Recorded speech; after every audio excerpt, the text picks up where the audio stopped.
right. Hello, everybody.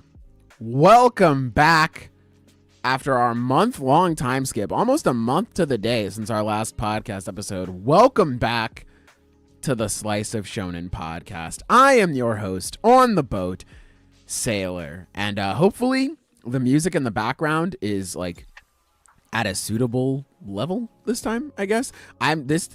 So peek behind the curtain, I just download like these music files that you hear playing in the background. I just download it and then I just play it off my computer directly. Woke up, checked my computer, and they said, yeah, how about you lose your audio files, dipshit? So now I'm trying to figure that all out. And I'm trying to, see what the hell is going on with that. But in the meantime, I'm just playing this directly off YouTube now. So I tried to turn it down as much as possible. Hopefully, you guys can hear the rest of the ensemble very well. And of course, it's not just me here. We have the rest of the ensemble. First up is me, though. Hey, how's it going? Second, it's Zenith. We're throwing a curveball. Zenith, say hi to everybody. Stop. I love the curveball. I'm always last. Fuck there yeah. You go. We have the Zenith Animog, everybody. We have the Silver up next. Silver, say hello to everybody. Everyone, been a while. Good to be back. Taishi. And of course, the Ty. Ty, welcome back. How you been? I've been playing card games. Type shit. Valid. You want to talk about the what the fuck did you call the unmutants? Whatever the fuck we were talking about before we got started. the fucking Inhumans. We were just shit talking. We were shit talking before the pod started. Because there's this whole like debate for those who aren't in like the regular American comic book community. There's a whole debate about like the Mount Rushmore of superheroes: Batman, Superman, Spider-Man. The fourth one undoubtedly is Wonder Woman. But everybody argues it's like, oh, bro, name 5 Wonder Woman villains. So that becomes a huge argument. Somebody on TikTok posted this one thing that was like, dude, bro, name 1 Inhumans villain. Yeah, that's how that conversation started. Dude, and I'm sorry, go ahead, Ty. For all the, like, everybody here is not as into comics as I am. I think we got 2 or 3 more guys here in this Discord that are like more into comics than me. So it's like I'm into stuff like in the Inhumans. I can name exactly 1, no more than 1. I genuinely cannot think of another. Do not ask him anymore. He will freeze. Fucking Luke immediately joined. He's like, Inhuman slander, let's go. So apparently this shit's popular. Dude, I joined in chat. I was like, oh, hello, everybody. It's been a while since we got back together. Zenith ran down on me, fucking slammed me against the wall, and said, answer me right now, motherfucker. Name an Inhuman's character. I said, I don't know. He said, that's what the fuck I thought, and walked away. I was like, I was like, what was that? The two characters that keep the Inhumans relevant are Black Bolt and Miss Marvel, and they're currently integrating Miss Marvel into the mutants instead of the Inhumans. So right now, Black Bolt is being left behind. Damn. with the rest of his fucking bums. Damn. Left alone. That nigga sinking on the Titanic, bro. It's over. Yeah, we could talk forever slandering comic book characters. It's great, but we have an entirely different country of comic books to talk about today, fellas. And let's just say we brought the milk, as y'all put it. Strange phrasing, but we brought it. I will ask, I mean, Zenith, you can save your thoughts for this if you like, because you just dropped a video on this that I haven't got the chance to watch yet, but I know you dropped a wonderful video on it. Anime Expo, you guys were out there. You want to talk about your thoughts on the Kagurabachi episode? Anything else? Like any other fun experiences? Overall, just talking real quick, AX was fucking crazy this year. Oh, yeah. It was the first time in years that Anime Expo sold out. Oh yeah. The Kagurabachi Oh yeah, effect. no, like it's one of those things where it's crazy. And deadass, they were not prepared. Like, in terms of Kagurabachi, they were not prepared for how insanely popular it's going to be. Yes, sir. Now, I do imagine there's a difference between the people who decide where everything is and the people who run the actual events, right? Because the people running the event, the actual panel, seem to understand how huge, like, the actual panel was. Because they were putting up out there, like, they had guys walking the signs, like, don't have your phone. They handed out envelopes for you to specifically put your phone into, so you couldn't leak anything. Hell yeah. And, like, genuinely, there's that moment in Kagurabachi where Akamura has his sword against Cheetah's throat, and Cheetah's just like, I can't move right now. I feel like I can't. That's what it felt like. Felt like we'd have Samura going like, that's enough out of you the moment you bring out your phone. Yeah, lobotomized they were instantly. taking this shit fucking seriously. Good. It was crazy. Good.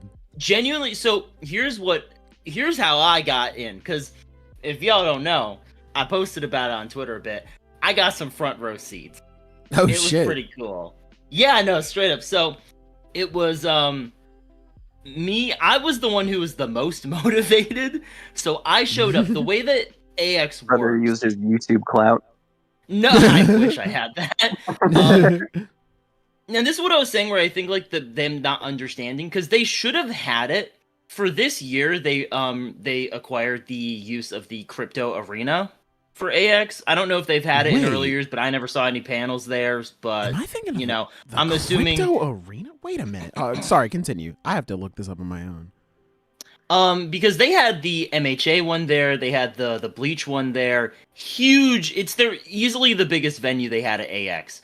And for some reason, had it in. They had the Kagurabachi one in one of the top Marriott rooms.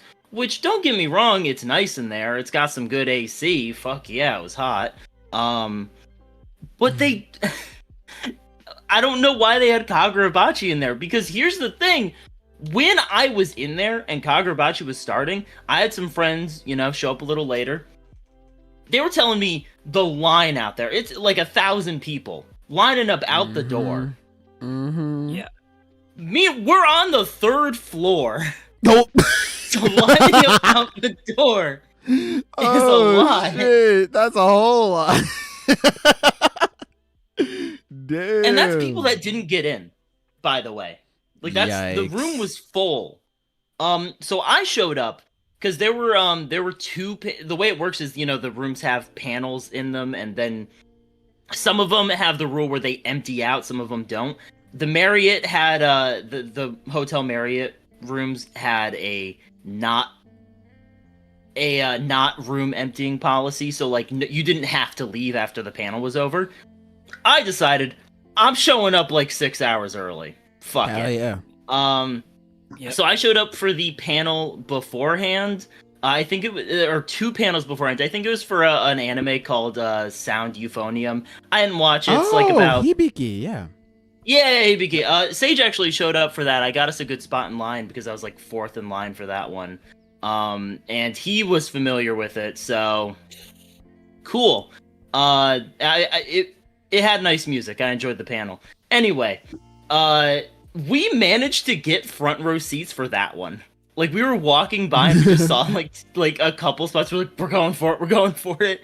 We're going. And after that, there was a panel for this historical anime called Jadugar, A Witch in Mongolia. Very, very nice. I love the art style, and it's very dramatic. I recommend it off that first couple episodes. But anyway, then we got Kagurabachi. Yeah. Holy shit, the atmosphere is different.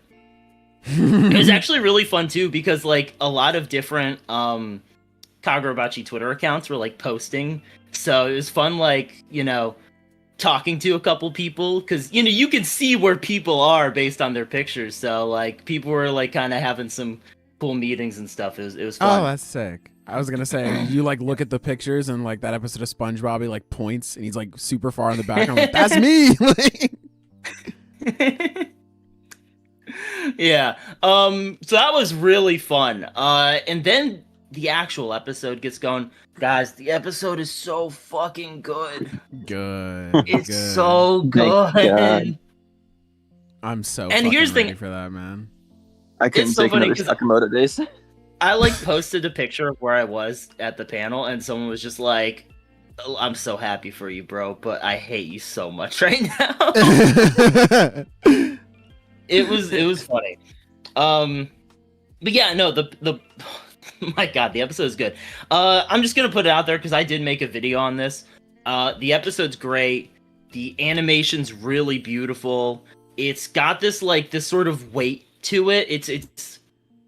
I think the best thing I could compare to anime wise would be some cuts in Chainsaw Man season 1. It's kind of got that sort of weighty, realistic vibe to some of its action. But if I were to compare it to anything else, it felt like a John Wick fight with swords instead of guns. Sick. Like, that fucks. It was. It does. It does Yeah. fuck. I think that's the best comparison I could make to it. And it's just good. Little bit of they added some extra scenes. So you know how in the manga, it's the first chapter, Chiyoda breaks in and says, "Oh, I can't let y'all have katana," and then he whips out N10 and just Fucks him up. kills them. Yeah. Yeah, exactly. Here, he walks in, has an entire fight with them before pulling out N10, and then pulls out N10 and kills them. Oh, shit. Yeah, Damn. it completely. It's fucked it. It was so amazing. good. And you see him move around, he uses environment, he takes other people's swords to use them. It's fucking sick. That's sick. I like that. Mm. Damn, that's cool. He kills a guy with a landline at some point. Damn. They saying he's better than Sakamoto? He might be. He might be. I did say this in the video, but genuinely the only issue is it's gonna be kind of hard to believe he's a bad swordsman later. Yeah, I remember He you was mentioning that. fucking them up. Hey, man, that just means upscale for everybody else. So, when you think about it, it'll be True. easy. Fucking Samura and Soga need more upscale. Right. Other than that, I would say, voice acting was great. I fucking loved the music. The OSTs are so fucking good. You have this one that's going on during, the whole smithing scene where they're forging together, and it's just... I said it in the video, but I really hope they use it for the scene at the end of part 1 where he's reforging N10. Yeah. I think that'd be fucking awesome. And yeah, I mean, fellas, it's just good. It's just good. It's just good. Oh, yeah. And a lot of people are like, man, I can't believe I have to wait 9 months for the episode. But here's the thing. That's people who don't know what they're getting. I know, and I have to wait. That hurts, that's... Oh. Oh, my God. He's like, yeah, listen, man, I am burdened with knowledge. Exactly. Deadass, I think I used those words earlier.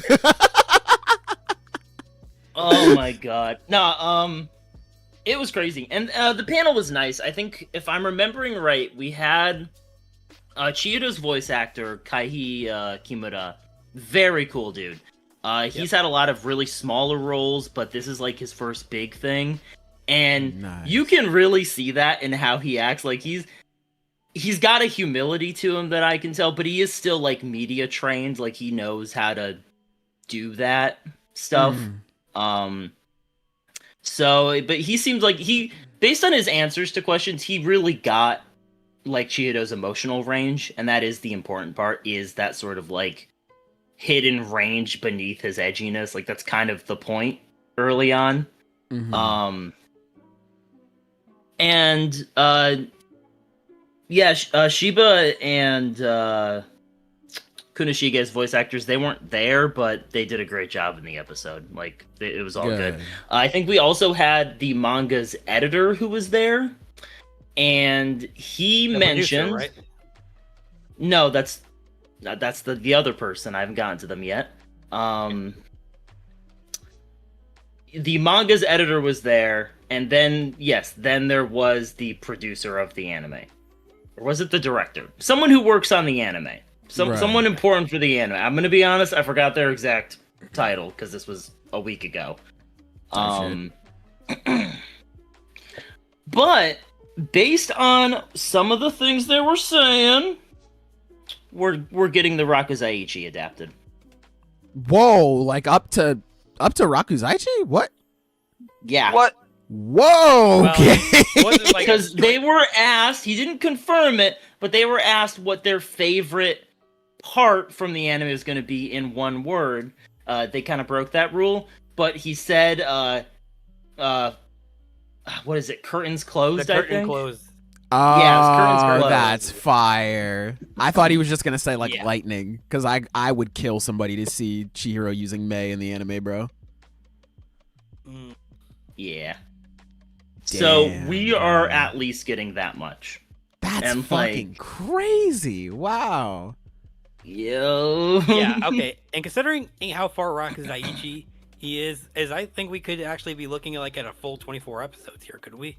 I mean, absolutely. if we It are has to getting a be. full 24 episodes, I would honestly expect them to go farther than Rakuzaichi, because that ends at chapter 44, and generally an action-based anime covers on average more than 2 chapters an episode. Obviously, the first episode is always an anomaly because it usually just covers the first chapter, because that chapter is So longer. long. Yeah. But generally, when you have an action-oriented story, you cover more than 2 chapters an episode, just because there's so much fast-paced instances. Sure. So I don't know. It's hard to say. A lot of people, even before the anime was announced, or the anime was confirmed, a popular one was to end on the, I think it was chapter 60, after where it's the panel of Chiyoda suited up for the first time with the Masumi. Let's get fired up. That's Yeah. someone brought it up in chat too. That is a very popular end point for season 1. People have been hoping for that for a long time, and I do think if it is a full 2 cores, that is doable. It's tight. It's very hard. Like, it'd be close, but it's doable. I'm not going to get my hopes up for it, because the farthest we have confirmed through the comment is curtains closed. So Yeah, I wouldn't mind if Rakuzaichi is the end of it, honestly. I think Rakuzaichi is a like, good I'm not end trying to it. get greedy here, you know? Yeah, especially if they're going to be adding more scenes. Like, That's hey, true. if Rakuzaichi is the end, fine by me. That's cool. I'll definitely be Absolutely. happy with that. Yeah. So, yeah, I mean, that's how it is. X was Sick, fucking dude. genuinely, like, the rest of the trip could have been shit, and I would have been okay. Like, that was Yeah. fucking cool. Yeah, I would love. I mean, like, if the end of it is the Rakuzaichi, if it, like, I can imagine it ending, like, what is that, like, the end of chapter 45, where Chihiro's about to stand trial in front of the Kaminabi. Like, I can That's imagine that be another the end. good point. I really Yeah. like that one too. Yeah, Yeah. that would be a good cliffhanger ending for the season. That would be for awesome. sure. Yeah, I would like that. And then you get right into the Sword Bearers Must Die and all that fun shit from there. Yeah, that should be gas. Shout out to Joseph Johnson for the 20, by the way, saying some substantial rumors going around that Kubo is coming back to the magazine to continue the Hell arc. Kind of would have preferred Burn the Witch, but hey, more Bleach is cool. If it's true, would you guys put Bleach on the docket? Yeah, Absolutely. Yeah, I'd be down Without for hesitation. yeah. I'm Absolutely. currently in the middle of rereading Bleach, so like, yeah, He's gonna be I'd be down. Yeah, I was about to say he's gonna be our he's gonna be our source point for all Bleach knowledge. Mostly, yeah, because I've got a more recent memory of shit. I don't know. I'm still in I'm right now in Fate Karakura. I've been taking my time with Waco Mundo because it's my favorite arc. And I just want to be like, yes, I flipped through like the Ukiura fight like 5 times. That shit is pretty just fire. looking at the same thing over and over again. Let me see. Shout out to Damned One for the 5 saying, do we get to draft Sosuke back for Bleach? It's funny because we know a guy named Sosuke, so it's like, what? Well, that shit threw me off. Do we get to draft Sosuke back for Bleach? Wait, has Sosuke been on the podcast? Is that what they're referring to? Wow, okay. I think he has been like a long time ago. Maybe. Yes. I don't know. I just remembered he was supposed to be our Bleach guy. I still remember him defending Yuha. So, okay, I guess it is just our buddy Sosuke. Huh. Maybe. We'll see. I don't know. All right. Maybe. I think we can convince him. Maybe. I doubt it. That's all we'll see. Yeah, that's all we can say is maybe. I don't know. I don't know his schedule, but That is one of the busiest dudes I know. Yeah, that motherfucker is working, bro. Yeah, damn, man. He be going crazy, but good for him, man. He was on the villain tier list. That makes sense. That makes sense. Okay. Damn, shouts out. Hey. Yeah, we would absolutely put Bleach Hell Arc on there. Yeah, because I've been waiting for that shit, bro. I've mentioned this before, but I do think there's kind of like some benefit of the doubt I'm willing to give Legacy for the podcast. Like, if it's an author returning that we all like, or most of us like, I'm willing to just put him on by default. Like, that's like no brainer in my opinion. Bro, when are you gonna vote with me to put Boruto on the pod? There are limits to everything. There are exceptions to every rule. Are you sure? I'll catch up on Boruto right now. There are pains to every ass, and Boruto is every fucking one of them. Sailor, don't even bother catching up. The entire Boruto section could just be like 20 minutes of me ranting about how fucking mad I am. Me too. I'm caught up. I hate it. There you go. Well, we'll add Boruto to the pod soon, just for you two. No. Huh? No. I thought that was copy. I thought that's what you wanted. The fuck? Damn, bro. All right. Well, we'll keep that in the back pocket. Maybe that's what I'll get you for Christmas. I'll start watching if y'all add Boruto. You know what? That's fair. Bro. That's very fair. So, what's gonna replace Kagurabachi, bro, while we're on break? What's gonna do that? A 5-hour review of Boruto. Yeah, Ty, you should do that. The thing is, I don't know if I have 5 hours worth of stuff, but I'm sure I got 7.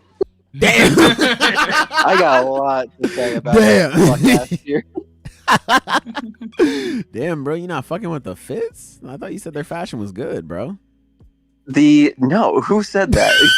what fucking doppelganger are you talking to?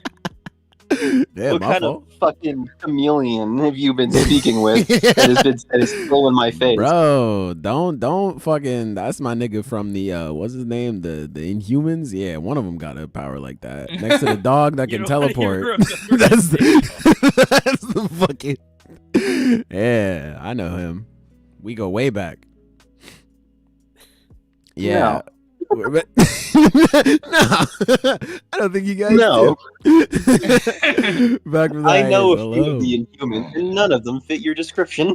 Listen, man, one of them it'll be the dog. He'll be like, my ability is actually the fucking, I don't know, shapeshift. But yeah, we're back from the hiatus. Hello, everybody. I have been reading your comments. I haven't been able to read them out loud because we were listening to our glorious friends describe the glorious experience that is Kagurabachi, but I have been reading them. It's nice seeing you, all of you. But with all that being said, we have like a million fucking chapters to get through. Yeah, let's get into it. So like, let's get through these. First up, we have. I will. Go ahead. I will say, this is for my buddy Ty here. He is not caught up on Hunter x Hunter. We should probably have the last. I opened up 411 and then I closed it immediately. I was talking to this with him earlier, but it's like Hunter x Hunter. The weekly experience is opening the chapter, seeing it, dreading it, reading it, and then you kind of just gotta be like, yeah, he is the GOAT. Like, genuinely, man. Oh my fucking god, dude. This past week, I need everyone to understand, okay? This past week, I was like, I'm going to read through the Succession War arc so I can get caught up for the podcast and, like, you know, have all the context and stuff like that. What I did last time, I severely underestimated because last time I had way more time. This time, I do not have time. So... What the hell? Oh, my fucking... Hold on. Give me 1 second, chat room. My thing did the thingy again. Hold on.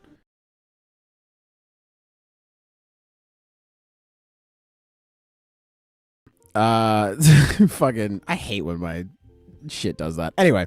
So, back to what I was saying. I was like, all right, I'm gonna come home from work and I'm gonna read a volume of Hunter x Hunter, 10 chapters every day, and then I'll be caught up by the end of the week. Chat. Oh my god. You know what? I think the best thing that I can do is just give you a fucking visual example. Where is this post that I sent, man? Where is this shit? The best thing that I can do is give you a visual example, man. I need you niggas to understand in real time, bro.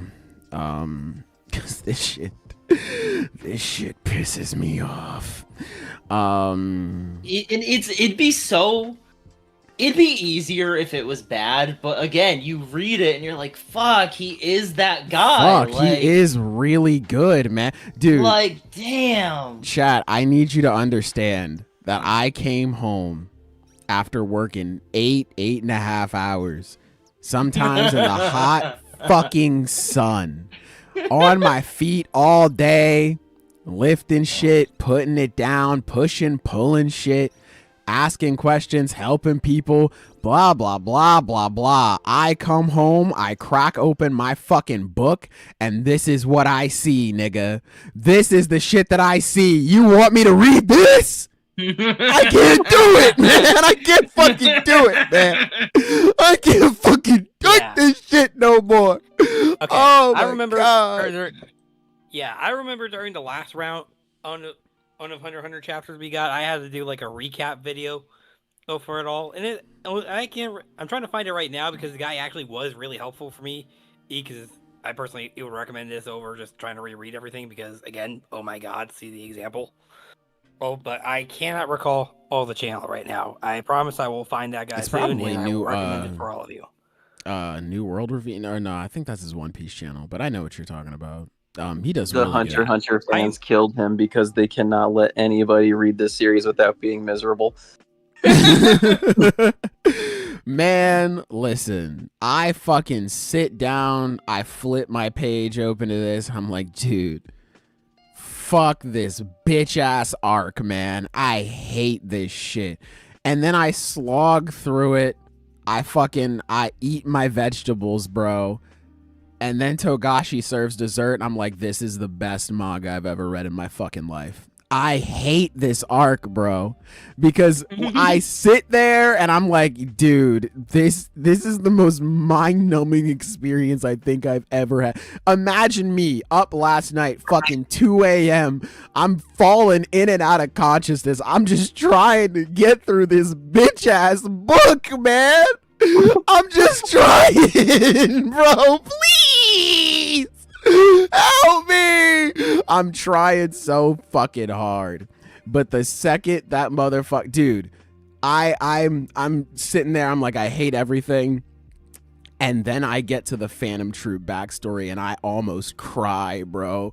I'm like, oh my god, this is so fucking good. This is so fucking good. Oh my god, dude. Ufo telling Crollo, I'll follow you until I die. Or him just simply saying, more than any punch I took, what you did today rocked me to my core. Nigga, this is big. Oh my god. I hate this shit, man. I hate how it makes me feel so good, and it makes... God damn it. But yeah, I woke up this morning. I had to continue reading. I fell asleep again because I was falling in and out of consciousness.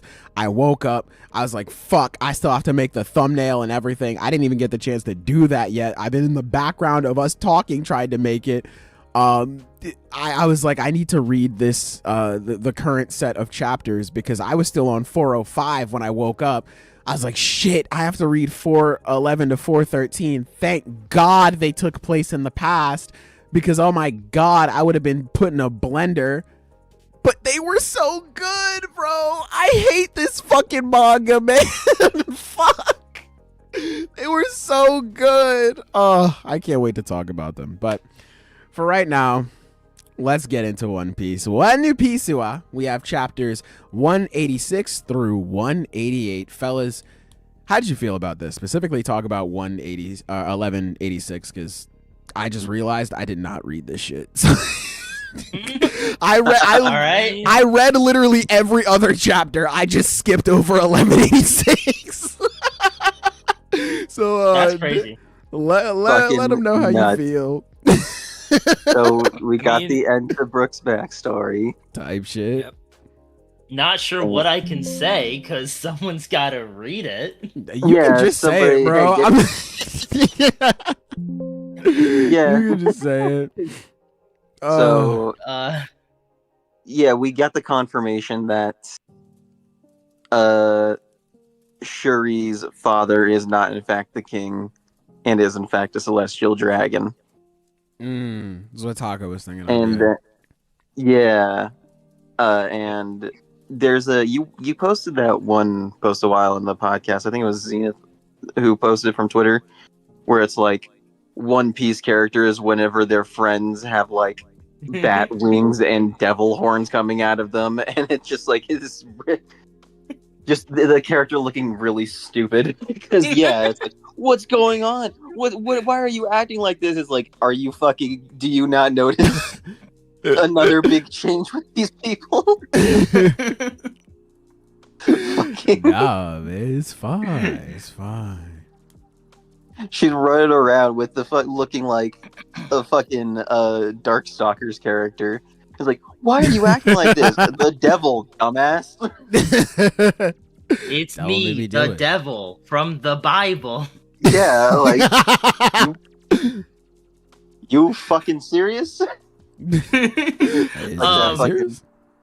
It's like the fucking and American Dad then bit. we have Brooke suffering serious head trauma, a sword through his skull, Yep. all the way through. Like it's All the way all through. the Just way through. fully through. I had He got Bro, you can't tank stabbed that? in the brain. You can't tank that? my Well, he I mean, did tank it. He survived. That's how Yeah. tanking works, right? I mean, No, to be I'm just fair, saying, you're making it sound like it's a big I deal. know. Kidding. Mhm. I mean, look. Okay. To be fair, or if I had a nickel for every time someone survived getting a sword thrown through their head, we'd have 2 nickels. We'd have 2 nickels, yeah. Who's the other character? But here's the thing, Ja Rule. Oh my god, dude! No joke. I thought of the fucking R&B singer. I was like, what does Ja Rule I have to know. do with Yeah, this? so did I just love calling him that. what was he going through recently? I was like, what the fuck?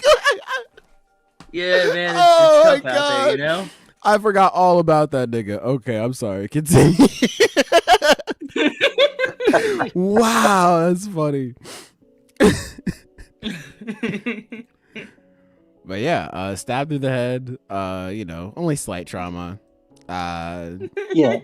Ate that shit. I face planted. Genuinely, he is okay. Like, he's okay. Yep. Like, I'm flipping through My- the chapter right now. Like, he just woke up and everyone's like, oh, Captain, are you all right? Like, yeah, I guess. Like, I'm my good. thought was, because he's got the big afro, my thought was like, oh, maybe it like grazed his head and then like it looks like it's bad because it's going through his afro, but like that sword's has a lot of blood on it for just a graze. And yeah, the place where like the bandages are, like that man got stabbed through the fucking head. Eat shit, idiot. Yeah, like what?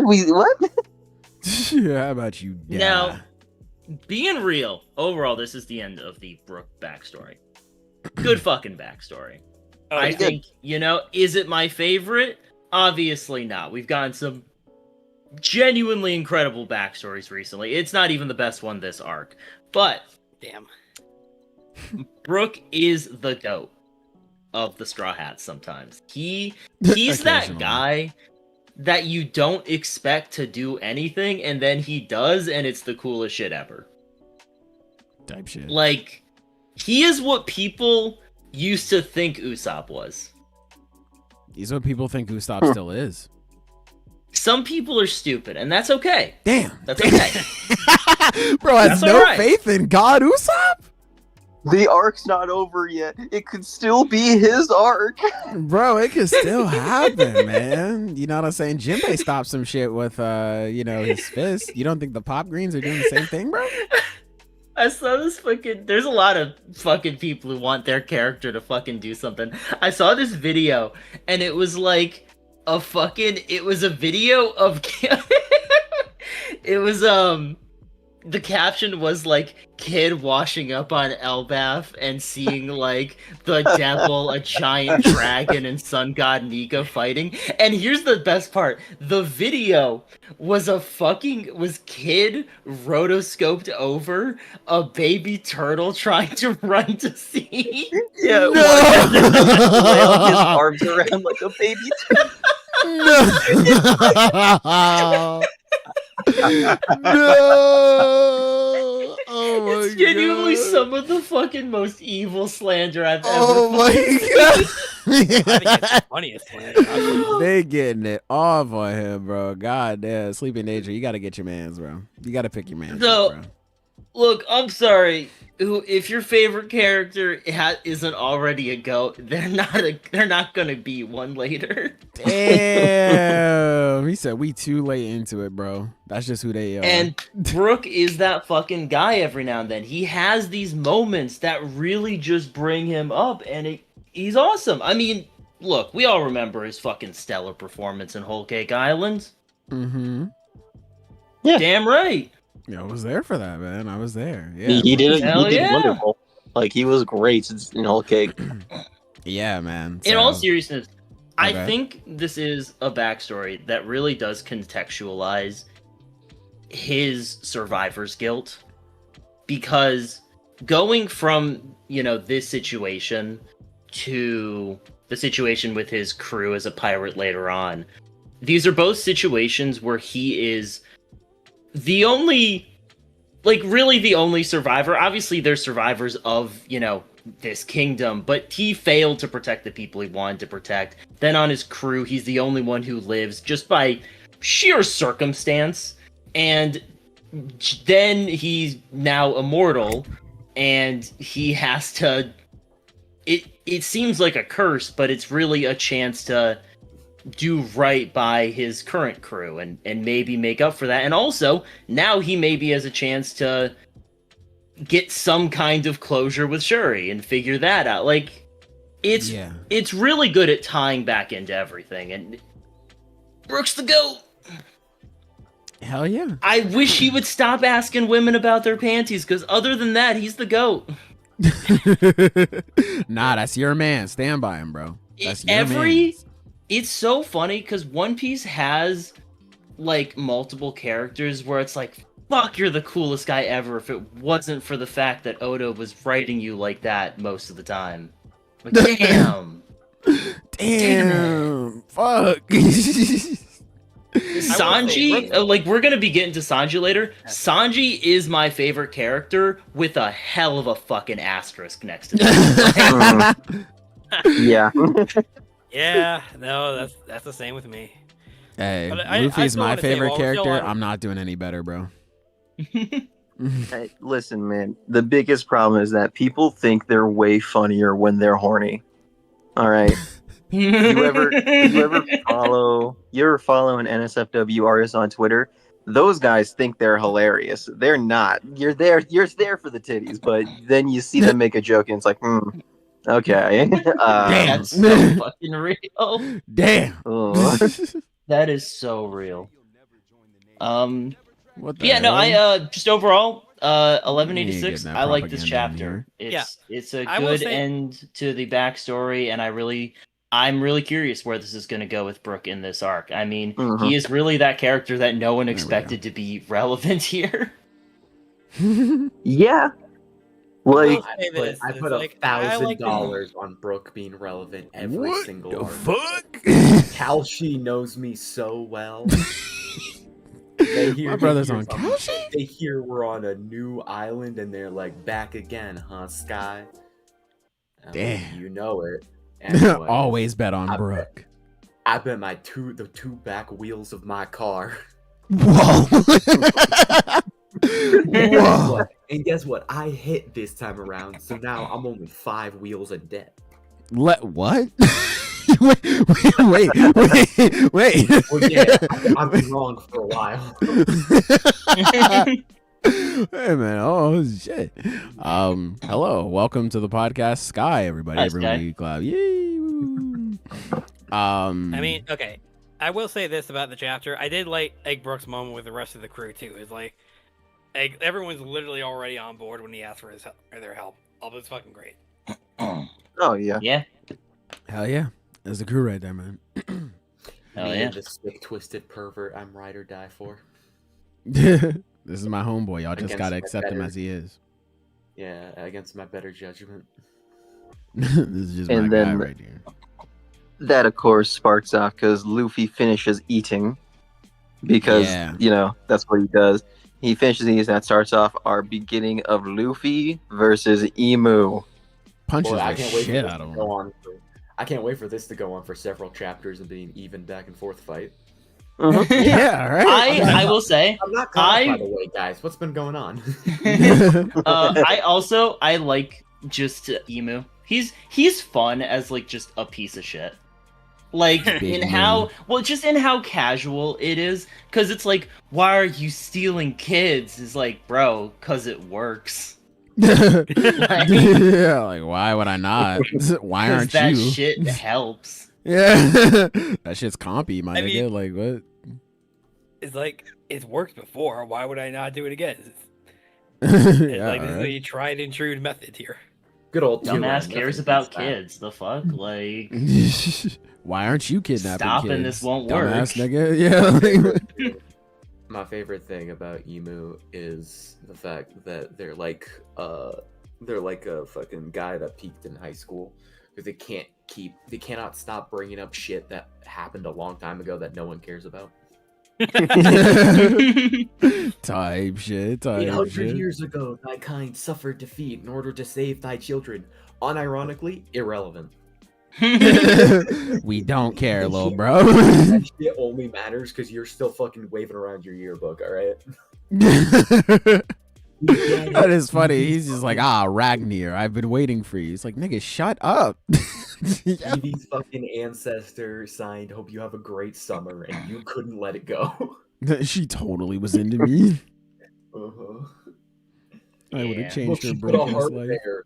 She puts a heart. She dots her eyes with a heart like all the time. She did that in everybody's. It's bigger in mine. Look, she shaded it. It means something. I think the marker was just bleeding a little bit. No, shut the fuck up. 1,000 shures of death blade go. You're not an artist. You don't understand. You don't understand. She puts in too much effort and passion for that to be a mistake. Yeah, no. Chapter ends. Luffy punching homeboy in the face. Call back to him punching the celestial dragon all the way back at Sabaody. Really cool. And then we get a team up for like 2 seconds. Loki is just like, oh, cool, sick. Like, all right, we're gonna get Loki and Luffy. Loki is like, God damn, you rocked that dude, which I thought was nice because that's what I was thinking. But I was expecting Loki to be like, yeah, about time you got in here. So seeing him be like, holy fuck, like, oh my God, that was insane. But he doesn't like to fall behind. He's like, listen, little nigga, I loosened the lid on that jar. That's the only reason why you're able to open it. Okay. Luffy's like, whatever, man. Come on, let's get to work. Little flame clouds appear on him. It's like, oh, he's very cute. Oh, very mindful, very demure. And then they fucking blow a hole through Loki. Oh my God. That nigga rung the bell. It was over. Loki, goddamn, man. I don't know. Listen, next chapter, I believe, Luffy's like, yo, rest in peace to my nigga Loki. He got hit by a bazooka, bro. I'm It's still over. alive, jackass. Yeah, Loki being like, I'm still good. Never acted the hookah. Like, Yeah, right. I still think about him every time I hit the hookah, bro. I don't blame Luffy at all for thinking that nigga is turbo dead. Like, bro, he got blasted. Like, he got blasted by like a final Kamehameha, fell and bashed his skull against that ice block, bro. If he's not dead, he's got severe CTE, nigga. Like, I'd be like, oh, he's done. It's over. Okay, cool. But yeah, luckily Loki is still alive, which God says a lot about him because he already wasn't like 100% going into this fight. He was already pretty fucked up. Being in this situation where he gets even further fucked up to this degree and still being able to like, yeah, I'm still good. Like I'm alive. Well, not good, but you know, I'm alive. That was very impressive for Loki. Emu tries to do the same thing to Luffy. Luffy throws off the drip. Really pisses me off, man. That was what Road gave him. How dare you blast that shit? And then we have Zoro and Sommers. And I really love the relationship with Zoro and Sanji. Because to his face, Zoro will be like, Sanji, you bitch ass nigga, I hate you. But to Sommers, he's like, yo, Sanji's about to whoop his fucking ass. You have no idea what you just unlocked. I think that's awesome. Like, Yeah. I think that's really cool that both Sanji and Zoro do that. But yeah, it's just being like, Sommers again, just being like, man, what are y'all bitching for? We'll be out of here by lunch. Like, come on, let me just take these kids, bro. My boyfriend's about to put yours in a fucking body bag. Yeah, that's my I don't man. know why. I really like the banter between these two. Ooh, it's like they just seem so chill with each other after everything. It's just like, yeah, no, I'm about to kill your ass. Not if I kill you first. Yeah. Like, I don't know why. It's like it's fucking funny. He's like, I will fuck you up, bro. That was really cool. And then And get the big so let's one. talk about Sanji. Yeah, Zenith, they got your mans. tell Do he's you got want to your lead this conversation? I'm just pretty happy about this whole thing. I think it's pretty cool. How do you feel, Zenith, I mean, knowing we are one step closer to having on page, biblically accurate, Sanji taking a puff of his cigarette, and when he exhales, it's just nothing but Conqueror's lightning. How do you feel? oh, that'd be so cool. Fuck. Oh my Okay. Yeah, that'd be so sick. Fuck. No, genuinely though, it's nice because I think with the two other main people on the crew, Luffy and Zoro, with Luffy, he is the Conqueror's hockey guy. Like, that's his thing. He is going to be king of the pirates. He has the unending ambition and dream. He is that guy. And with Zoro, Zoro's handling of, getting...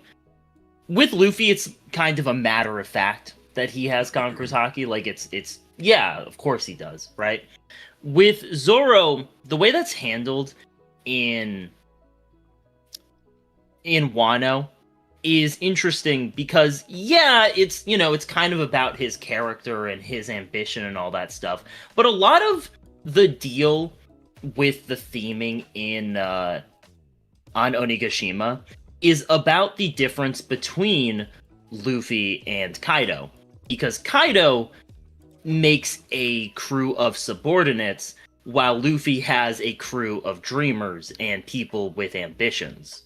So that's a lot of the big point of Zoro versus King, is they have these very similar situations in regards to their captain and their faith in them, but Luffy only brings up people onto his crew that he respects and that he likes. He encourages people to follow their dreams, and when people join his crew, it is a mutually beneficial arrangement. They're going to help each other. And so a big part of Zoro versus King is it is a difference between someone who submitted and someone who is following while still maintaining their ambition.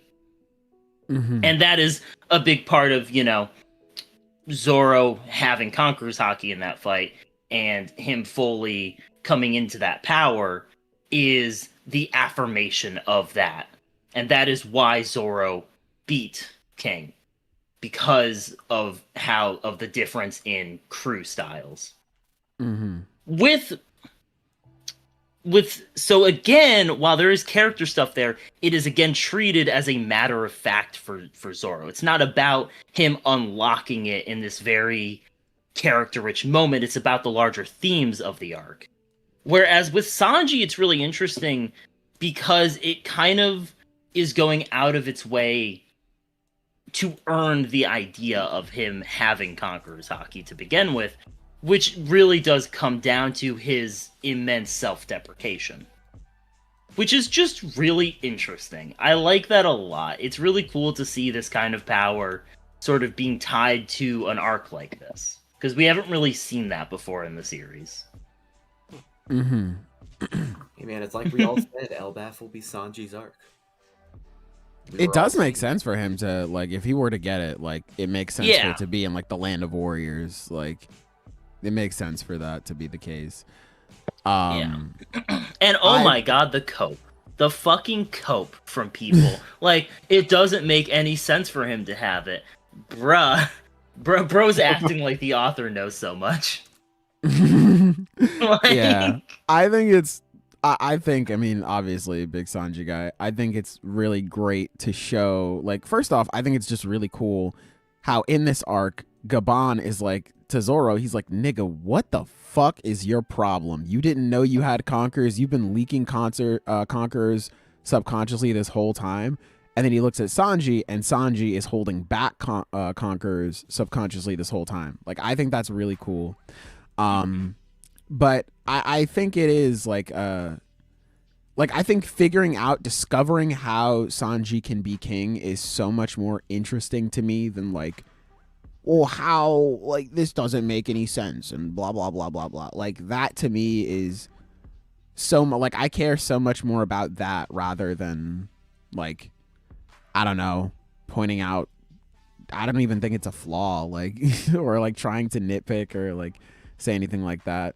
That's just how I am with, like, a lot of things. If I am interested in it, if it's like something I think is really cool, then it's like, oh, I'm much more interested in that. Like, for example, like, I think Gear 5 could be like well, this is kind of an ass pull. What do you mean this nigga revives with like a whole new fruit and he's awakened it and he gets all this crazy shit?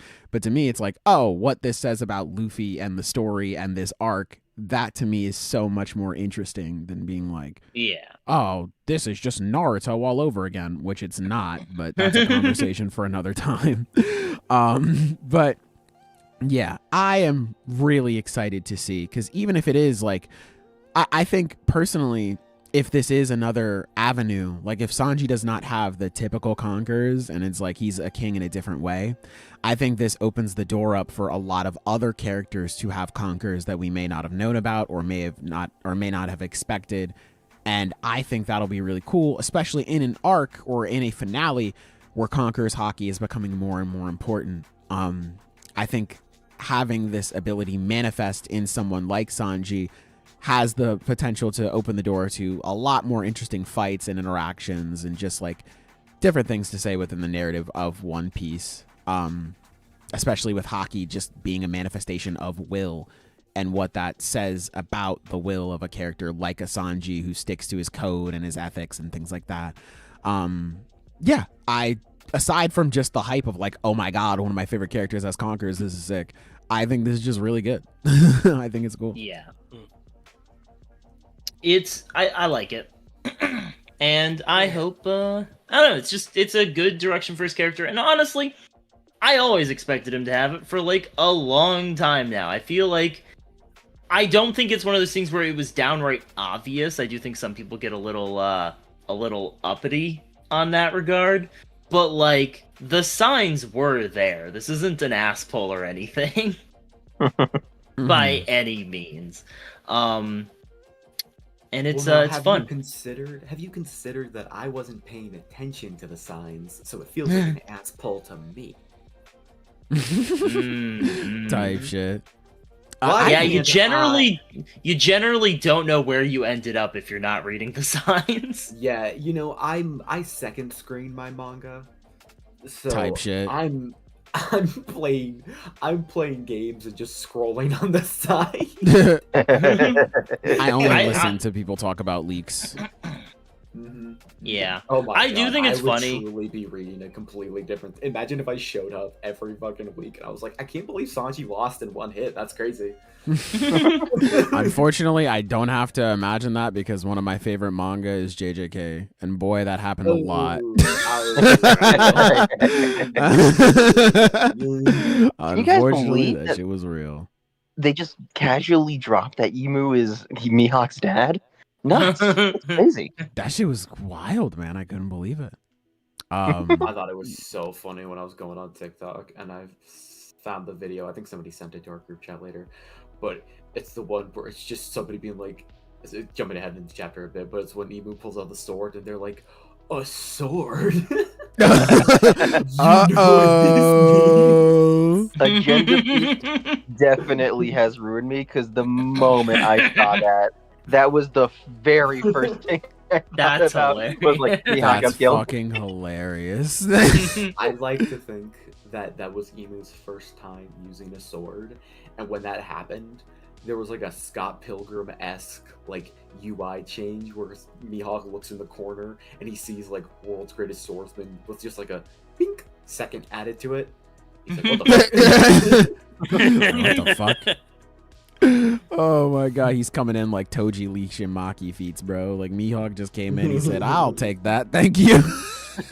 Genuinely, agenda, like it rots the reading, man. Like It's people fucking cannot hilarious. be normal. Oh, it's hilarious, but people who are too deep in cannot read normally. Dude, I Like- love it. Like I'll see like I saw a little debate. It was just like, so do you think Mihawk, like obviously like no swords, like not Mihawk, do you think Emu without any of his crazy Maki hockey shit in a straight up sword duel, he just loses to Mihawk, right? And like everyone in like the comment section for that was fucking hilarious, man.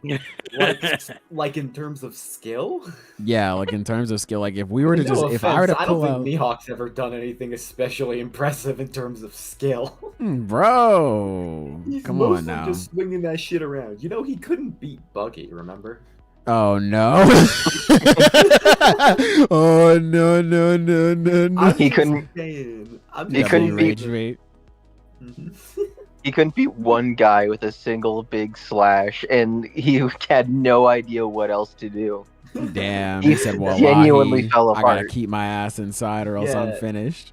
Zoro's running through literally a fucking Golden Corral buffet of moves and like techniques. Meanwhile, I think Mihawk, because I think I remember, because in like the Pirate Warriors game, you know, everybody's got their techniques and stuff that they use. I'm pretty sure all of Mihawk's are just like things that he says. So it's like the here it comes attack, like, Ah, which is Big Frog fish, in a well small or pond whatever. attack. he's just spinning that. He's just swinging that shit around. I don't think he's got any skill. Damn. So you're saying Shanks has no skill? Yeah, Shanks is a hockey man. yeah. No, I appreciate you reading between the lines to get to what I was absolutely saying. Damn. Damn, bro. So you're saying Kaido? Have you? Mhm. There was this one tweet a while ago. It was back whenever I Show Speed was doing his like world tour, and he did like a little. Oh, hello, Taco. What the hell? Hello. Whoa. Yeah, I let him in. Well, welcome in. What do you Welcome. mean, what? You added him, Zenith. They literally can't. He can't join this. I didn't say intro. what. I said I let him yeah. in. Yeah, I was about to say he So acknowledged what? I'm it. gonna be like, wait, there's no way he joined by himself. Wouldn't that be crazy? Would you be scared if I did that? It would mean you Little. have admin privileges, and yeah, my like position and security and who I am would be threatened. I would never threaten you. That's He said factually with a untrue, smile. but- Yeah. Yeah. I don't buy that shit for a second. You know, I don't know if any of you guys at home have watched the movie Obsession, but a couple of days ago, Taco just sent me a picture of one of the wishing willows, and he didn't say anything. He was just sent me that picture, so That's menacing as shit. You're gonna feel that in a couple days. Just wait. Give it a little time to rev up. You're done, buddy. But yeah, I'm gonna be honest. I have not read any of the other chapters besides One Piece. I just wanted to talk about One Piece real quick, and then I'm leaving. That's fine. We're still on one. My Piece. goat Luffy is washed. No, not too much on him. We're about to get to that chapter. We've been covering the last few. Bro, there's will literally say- nothing to talk about in the other chapters. What are we doing here? So I you will feel say- nothing for Actually watch Sanji's this shit. talk. I will say, because this is something funny, I told a couple people about this, but when I was reading, it's chapter 1187, you know, with the stuff with Sanji, where he's having this whole issue where it's like, fuck, I can't hit her because she's a woman, and that's just not something I do.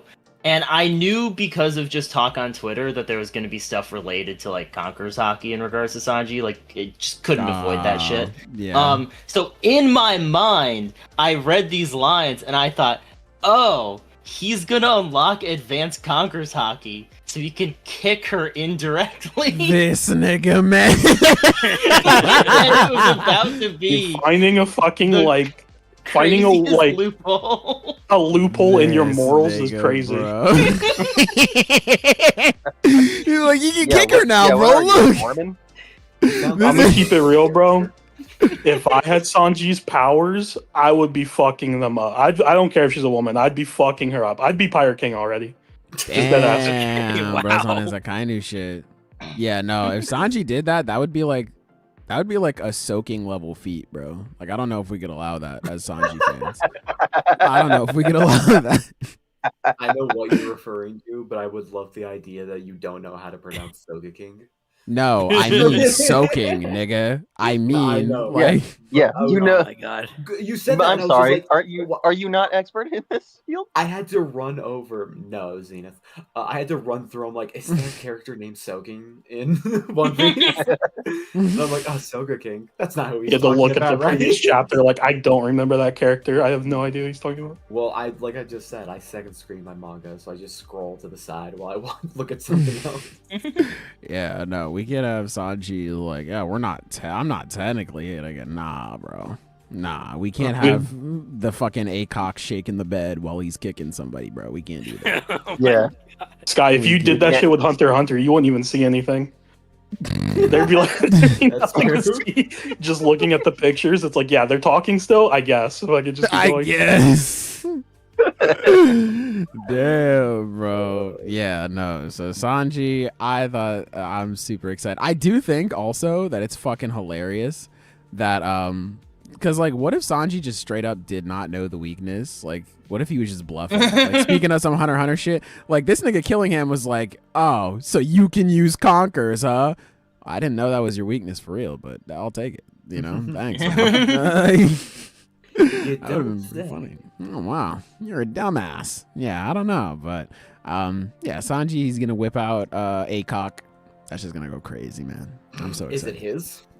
Or is it just ACOG? This is a very unserious punch right here. The fucking whipping out the ACOC. I think my favorite theory that I've seen about Sanji with Conqueror's Hockey is the idea that obviously he's had Conqueror's Hockey forever since he was born, because you're born with it. But it was the idea that subconsciously he's the reason why he hasn't been able to use Conqueror's Hockey is, you know, the obvious one, which isn't a theory, this is just true. He's been nerfing himself because he has self-worth issues. That's just undeniably true. But I think a part of it that could be interesting is if it's the idea that he's subconsciously been using his Conqueror's Hockey to subdue his Germa like genes. Oh. And that's why he, you know, it's really interesting because whenever his Germa like genes come out, like when he was fighting Queen, when he was fighting S Shark, he's like very cocky and very confident in those moments. Almost like his Conqueror's Haki is leaking out, and that's what's activating his Germa powers. But because he's different, he's subconsciously like nerfing himself. He can't use it freely. So it's the idea that not only is he going to get a Conqueror's Haki boost, he'll probably be able to just more freely use his Germa powers, because that's a part of Sanji's arc, is accepting himself, and his self-worth, believing in himself. Haki is willpower. He needs to believe in himself, and using all of his abilities is going to be a part of that. Yeah. That'd also make a lot of sense too, because during Wano, him finally like starting to give into it, he's like, all right, Zoro, if I like completely transform, like just kill me, bro. Like that could be like okay, like I can control this power, let me try to tap into it a bit more. Like that makes sense to me. Yeah. Because that nigga was moving different in fucking Egghead, bro. That nigga was teleporting across the island. He got punched in the face by S Shark. He said, nigga, fuck you. Spit on him. I was like, damn, this guy's crazy. The thing I'm curious about is, because I'm very sure we're going to get a scene similar to Zoro, when Zoro defeated King, and he said, I'm going to become, the King of Hell. And then obviously Luffy, his catchphrase is be King of the Pirates. So Sanji's going to, at some point during this fight against Killingham, I think declare the type of king he's going to be. Does anyone have any guesses? Does anyone have any bets that they want to put out for what type of king he's going to be? I don't have anything appropriate to say. Keep in mind, this is Sanji. It could be something as like, I'm going to be the king of protecting women or something. It could be fucking something really stupid. I think I'm going to be king of the ladies. I think he's King going of to the stand hoes? up and say, I'm going to be king of the One Piece Grand Gourmet on the Nintendo Switch too. Type shit. That would be a hell of a poll. I think This video is sponsored by. if Emu wasn't such an evil fuck, I would guess king of the world, because with like all the blues and shit like that. But that shit's already been taken by like super evil devil niggas. So like, I don't know. If I trusted Oda more to make Sanji's personality less about women, I would say like King of the Kitchen or something. Yeah, I was But- thinking that. It's going to be do king of think- like. It's going to be king of like protecting people, or it's going to be something related to his like King of kindness. the Week. Yeah. King of protecting the weak, something like King that. of the I oppressed. do wonder, because like trying to work off of the other two answers we've had, because Luffy, his declaration, he's going to be king of the pirates. You have then you have the whole thing with Zoro, where he declares that he is going to be the king of hell, which is, obviously metaphorically speaking. And I'm trying to think like where can I work off from there? Do we think it'll be more of like a self-actualization? I mean, like, I don't think it'll be like the exact phrasing, but like king of myself or something, with him like finally like not taking ownership, but like acknowledging all of himself and fully like, this is my life, like not giving into any of the Germa stuff or any outside noise, like fully loving himself. Probably. Yeah, I could King of the genuinely hear him saying that he's going to be the king of love. I mean, he was already That's the shit he would that's say. probably it, honestly, because he was already compared to Scopper Gaban, who's like, what? He's like the guru of love or something, right? Like, Because might be that's onto the something, thing Zeta. about Conqueror's Haki, and that's one of my favorite things about this, like the way this is playing out with Sanji specifically, is I think it's kind of Oda clarifying some things about how Conqueror's Haki works, because I feel like for a long time, ever since Rayleigh gave us like a very brief fucking explanation back, before the time skip, people have kind of had this mindset about Conqueror's Haki where it's like, there are these very strict guidelines that you have to follow to be a Conqueror's Haki user. But that's like not really true. Like, the reality is like, it's like the qualities of a king. Well, what the fuck does that mean? That's so abstract that like fucking anyone could have the qualities of a king could be anything. Like I feel like a lot of people have this idea. It's like, oh, the qualities of a king, so that you have to be like a conqueror. You have to want to be the best. You have to be the strongest, like Luffy or Zoro or like Kaido. It's like the qualities of a king could be someone who just watches out for other people and protects other people. Like I feel like the rule set for what a conquers hockey user isn't so strict. Yeah, I mean, I think that's kind of the point. Not kind of the point, but that's a way you can view the monster trio each having conquers hockey, because they do each view it in a different way. For Luffy, being a king, quote unquote, is being free, not having to answer to anybody. To Zoro, it's being the best. It's having more power than anybody else. And I think for Sanji, it would be having the strength to look out for anyone and everyone. Mm-hmm. I think it's the strength to stand by his convictions. Yeah, I would not do that shit, but more love to Sanji. Yeah, it's the strength. We know, bro. Don't worry. Stand on business, I'd be beating my ass off, bro. Right. If I was in the One Piece world, I would deadass be like Buggy. Like I feel like I'd be more similar to Buggy than I would be to fucking Sanji. Yeah, he's a Yonko, man. So you're like good. Oh, I know. No, I know. Right, type shit. My fault. Hey, my fault, twin. I was saying it is a good thing. I'm on top. He's a nigga. Don't worry about me. I know I'm good. I think another this is like a cool little detail, but I saw people pointing this out. But kind of comparing like this moment with Sanji to like what happened with Zoro and Wano is like there's the moment earlier in the arc when Zoro uses Conqueror's Haki unknowingly against Kaido, where he uses Ashura, and there's like a panel. It's really hard to tell by the way it's drawn, but there's a panel when Imu first shows up where Sanji blocks Imu kicks Sanji and Sanji blocks it with his leg. And you see like the black sparks and everything, which, it just indicates hockey. It doesn't necessarily mean Conqueror's hockey, but you see the black sparks. And the way it's drawn, it's kind of hard to tell, but it almost looks like Sanji blocked it without touching him. Like they were clashing Conqueror's hockey. And it's the idea that Sanji and Zoro both unconsciously used Conqueror's hockey against stronger opponents before, fully unlocking their Conqueror's hockey. And Zoro's was through, an offensive maneuver attacking Kaido, and Sanji's was through a defensive maneuver protecting. I forget who he was protecting, but it's himself, like how those nigga, he was about to get fucked up. Nah, it's like how those moments, looking after the crew. Parallel each other. Yeah, it's I sort of interesting because, well, it's just interesting. Like it's kind of framed as they're essentially Luffy's sword and shield, basically. Yeah, I like that symbolism. I like that. I was gonna say that I kind of brought up a similar thing where the arc starts and Zoro, he's being told like, bro, what do you mean you don't have Conquerors? You've been leaking it like unconsciously this whole time.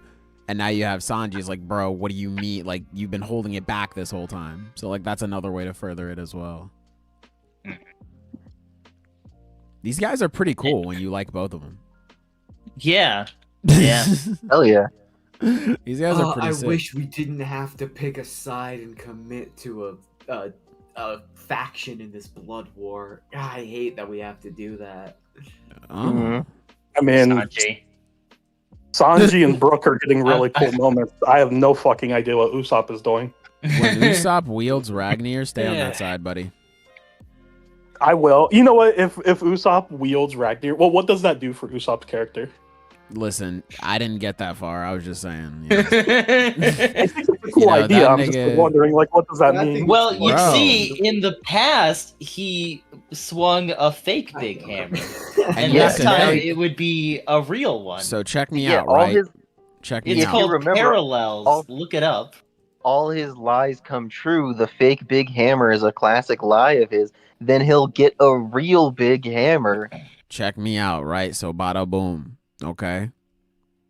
You sound like a perfect. Check me out. So fucking if you notice the coloring of the little squirrel nigga, it's the same as Usopp's armband. So like it's been That there is since built up. true. You know what I'm Black. saying?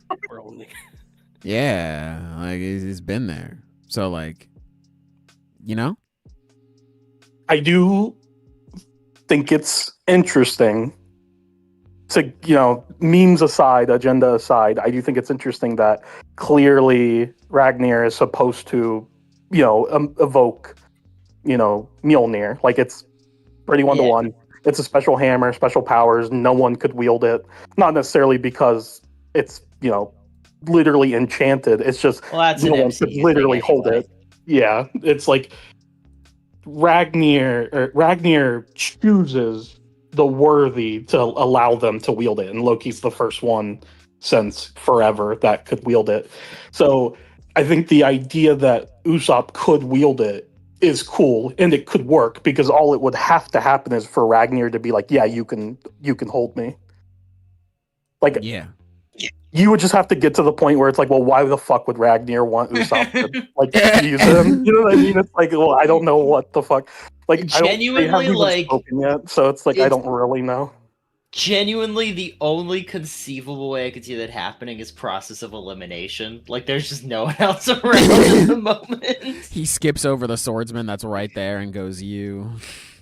I think that would be unironically sick if, like, all after everything, pretty much the entire crew but Usopp is up, so Ragnar has to work with Usopp. And, like, I don't know, it just harkens back to earlier One Piece, how, like, Usopp was kind of like a last resort kind of situation, but he's still a fun and brave character, and it just ends up working out in the end. I would love that shit. Valid. I mean, jumping forward a little bit, I do just think Luffy did lose. Like, yeah, I mean, yeah. he's yeah. He lost, and I think what's going to happen is Summers is going to get defeated by Zoro, and Killingham's going to get defeated by Sanji. And I think Emu, because we know Emu has a time limit, I think he's just going to run out, and they're going to leave. So it's like, it's a victory, technically, but Luffy still loses. It could be something where it's like everyone's basically on their last legs. Emu is still undefeated, and maybe Usopp kind of gets that final attack with Ragnar that kind of like holds him off long enough for the time limit to run out or something. I don't really know. I could see that, yeah. Sure. Nah, the hockey bloom's gonna go crazy, bro. Trust. Dude. Luffy's gonna Yeah. get back up. And he's gonna be like, "All right, I learned how to use my hockey in the way that Gabon was talking about. I did the whoosh whoosh gadam," and then he's gonna get it. I do think I mean, Luffy got This- fucked up in this chapter. Oh yeah. this I mean- adds a little more. Upscale to road. I agree, because if you think about it, the real sun god wouldn't have went out that way. What the fuck are you talking What? No, about? no, I thought that's don't- what you were don't- talking don't about. Don't give him anything. I Don't thought that's give what him you were anything. saying. That Is that came not out what of we were talking about? fucking Nowhere, dude. That's what we were saying. That fucking bounced. I forgot Rose was a fucking character, dude. Holy shit. No, I think it adds more to like the idea that, because I thought it was, how do I describe this? We have Luffy, Law, and Kid were constantly being compared to each other. And even so much so that their bounties were all equal when they left Wano. They each chose a different path. They each, went to their respective spot. And it's like, Law lost, Kid lost, Luffy won, because he went to Egghead and they won. And now we're kind of at this moment where it's like Luffy, Law and Kid have just, fucked off. We don't even know where they're at. Kid's at the bottom of the ocean. He's dead. And Law is, somewhere else. That boat took him. He's flailing around like a baby turtle in the beaches of Elbath. And I was kind of thinking, because it's one of those things where, jokes aside, I think we all accept the fact that Law and Kid aren't done. Like, they're going to show up again at some They point. have to. Yeah. And it's like, well, what does that look like? It's like they suffered crushing defeats. When they come back, what are they going to do? And it's like, well, Luffy has just been not cruising. They've been, having challenges. They fought the fucking Gorosei and everything, but they've succeeded. The Straw Hats have been doing extremely well. And it's like, even in this instance, the Straw Hats are going to technically win, but Luffy did suffer a pretty crushing defeat. I mean, it's not an accident. The way he's stabbed is supposed to look like the same way he got stabbed by Crocodile, which was his first ever major defeat in the story. This is even this happened like a couple years, exactly. I think I saw someone say this is not 10, because obviously Alabasta was forever ago, but this is the exact date or time whenever Luffy lost to Crocodile the first time. Bro, Is Oda the god of time? What the fuck? bro, Oda needs to go spend more time with his fucking family. What the fuck is he doing? Bro, Luffy is his son, This bro. motherfucker's counting the seconds of when he dropped chapters and shit. Bro, he's damn. No, that's What are cool. you saying? I just think I think it's interesting that the three captains have all now suffered pretty bad defeats. I'm just curious how exactly they've suffered pretty crushing defeats. And I also think it's interesting that the three people that they suffered defeats to were Blackbeard, Shanks, and Emu, who are all three characters that are, going to be challenges in the future that they have to fight again in the future. So it's like, Yeah. Good foreshadow. Good foreshadow. Nah, Yeah, it's man. good fucking chapters. Have y'all seen that one dude on Twitter get cooked for posting the last panel of the chapter where Luffy gets stabbed? And he's just like, I don't remember the last time a mangaka had the courage to do this, not gonna lie. Have y'all seen that? Yeah. No. It's one of those things where it just, when the chapter came out, someone posted that and said it, and it was just, W engagement. they've just been getting cooked, man. Normally I don't bring up every dumb thing someone says, because there's a million people out there. It's like, you could read your second manga, it's okay. But genuinely, it just kept showing up on my Twitter because people kept quote tweeting it. Damn. Oh my god. I don't know why, but the first counterexample of that I thought of is Tokyo Revengers, when Takemichi gets shot 3 times and hit by a car. Damn! What did that nigga do? Revengers, man. Hey man, nothing great. Good lord, they said fuck this nigga in particular. God damn! Fucking middle school. In middle school. I do think it's funny because literally 3 months ago, we had this exact thing happen in Kagurabachi. Yeah, right. Exactly the same. Yeah. But That shit turbo. fucking great chapters, honestly. This whole thing is cool. The agenda people are so funny because it's Emu's a fraud, suddenly Luffy's a fraud. Maybe these characters are just strong, Nah. no, that's fucking impossible. Do you hear yourself? You're insane. You sound Yeah. genuinely like a raving fucking lunatic. Yeah, we might have to check you out, man. I don't know. Yeah. I will say another thing that I was I freaking loved of the new slander we got for this chapter as well. My favorite one was the one that got posted here or in the chat. Is wait, my Uber Eats will be here in a second, and just give me a minute. I don't know why that was fucking funny. That is kind of crazy though, because Luffy was just full power, and most of this fight was nigga, I gotta get out of here. That's kind of crazy. I think one aspect of this fight that I've seen some people bring up, but I don't think a lot of people have been focusing on, is the fact that from Oda's perspective, or not even from Oda's perspective, I think from just a big picture perspective, this is kind of a really good idea to demonstrate Emu's abilities and to kind of like let us see him and get to know him a bit before we get to literally the final fucking battle, because it goes a long way, and like just a little bit just familiarizes people with the villain, and it's just going to make us, I think, even subtly, it makes people more responsive to like when we get his full backstory, when we get the Void Century flashback, when we learn more about his relationship with Joy Boy, with Vivi's ancestor, like it, because now we have a face to put all the other details to later. Yeah. I think it would be less effective if we learned about Emu and then we saw him in battle. Yeah, like this is giving like a proper runway for us to actually meet this character. Yeah, now he feels like an actual character. Yeah. Instead so of now like when just Emu some shows fake up, it's like, far-off oh threat. shit. Yeah, it's not just like, oh, he's the bad guy. It's like, oh fuck, we walked into him and got walked down. Mhm. But yeah, I agree. Yeah. This shit is really good. This shit was peak, man. This shit was peak. Hell yeah. Is that everything we would like to say about One New Pisua? I got my word in, so Why does yeah. it turn Same into here. a genie? What's up? Why Yeah, can't I totally forgot to mention that. What the fuck was that? What are we talking about? I didn't hear it. in the last chapter? Gomu no Genie. What the fuck was that? Okay, Oh, yeah. so I read about this.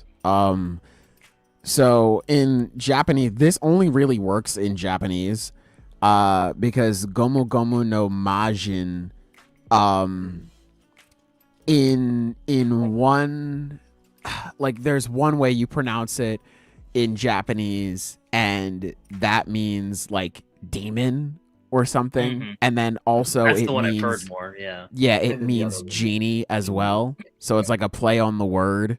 So it's like, he's a demon, I'll turn into the other one. Like it's just like, if Gotcha. we were reading this, if we understood Japanese, we'd be fucking cracking up, bro. But we don't, unfortunately. So. Hold on. Okay. No, I don't believe that. I don't think that's true. So You're fucking saying, lying. so you're saying Oda's not funny. I don't Yeah, like actually, I the. think I am. I don't like the implication that if I learned Japanese, I'd stop being funny. Like that feels. Damn. Damn, bro. Yeah, thought Yeah, you I that think was it's comedy. literally, it's just a gag. Yeah, I mean, that is Yeah. basically, it's just a gag. Yeah, Fair he's enough. Like, I'm a Fair cuphead enough. digging out. Yeah, that's about it. It's a Yeah. gag, and I think it also is just showcasing more of Luffy's abilities, because it's one of those things where You can just we've do gotten anything. we've gotten a little bit of a taste of it, where he just like creates the goggles out of nothing, and he can do like certain things. But like, I think Oda's kind of slowly like showing us that it's like, no, yeah, it's a god devil he can just do shit. Yeah. Like, like he could just like. You can do anything.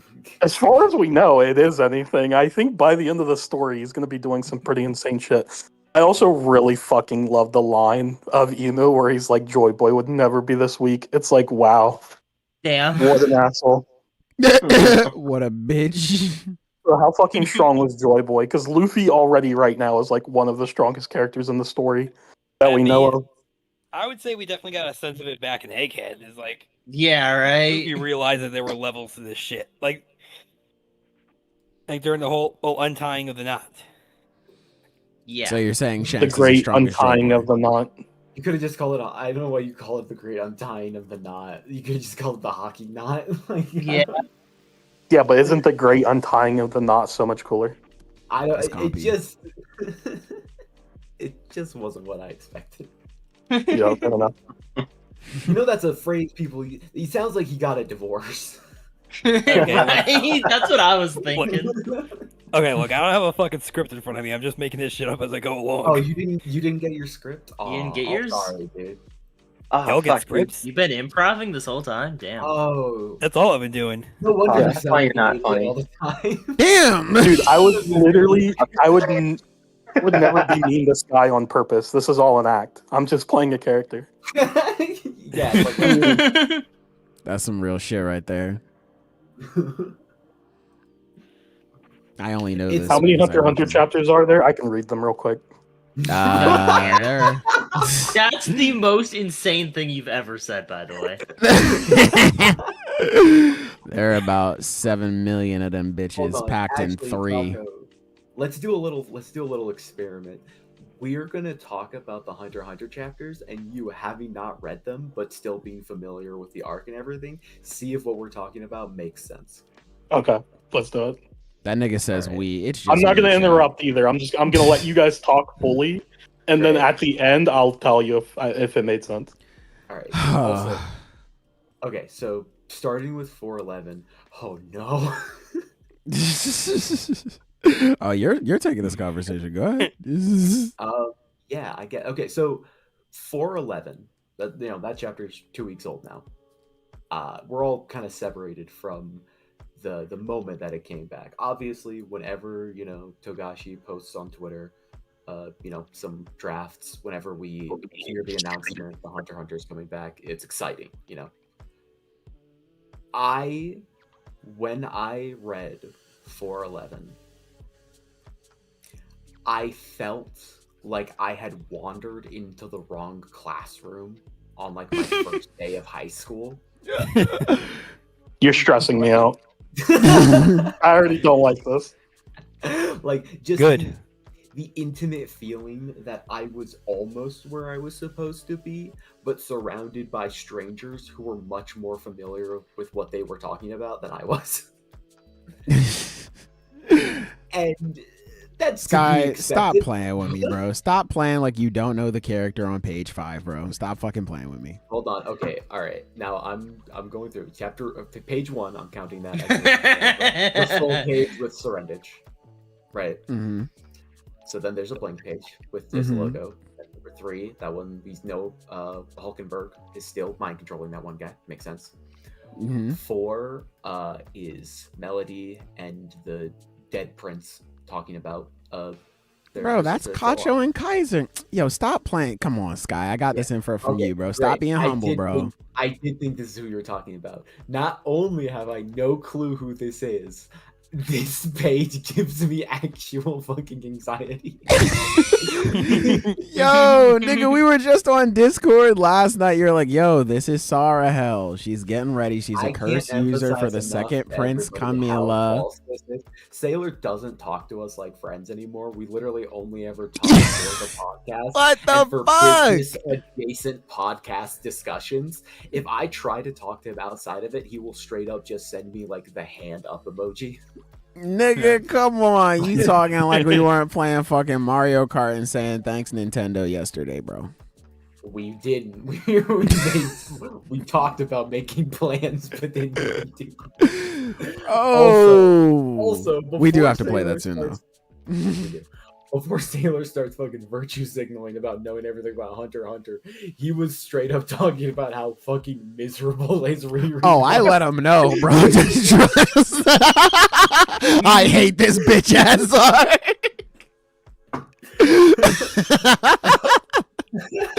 Oh, I let him know. Hey, don't you worry now. Don't you worry. I'll tell him. Fucking let me at him again. I hate this bitch ass art. Go ahead, Silver. So if I can go on real fast here.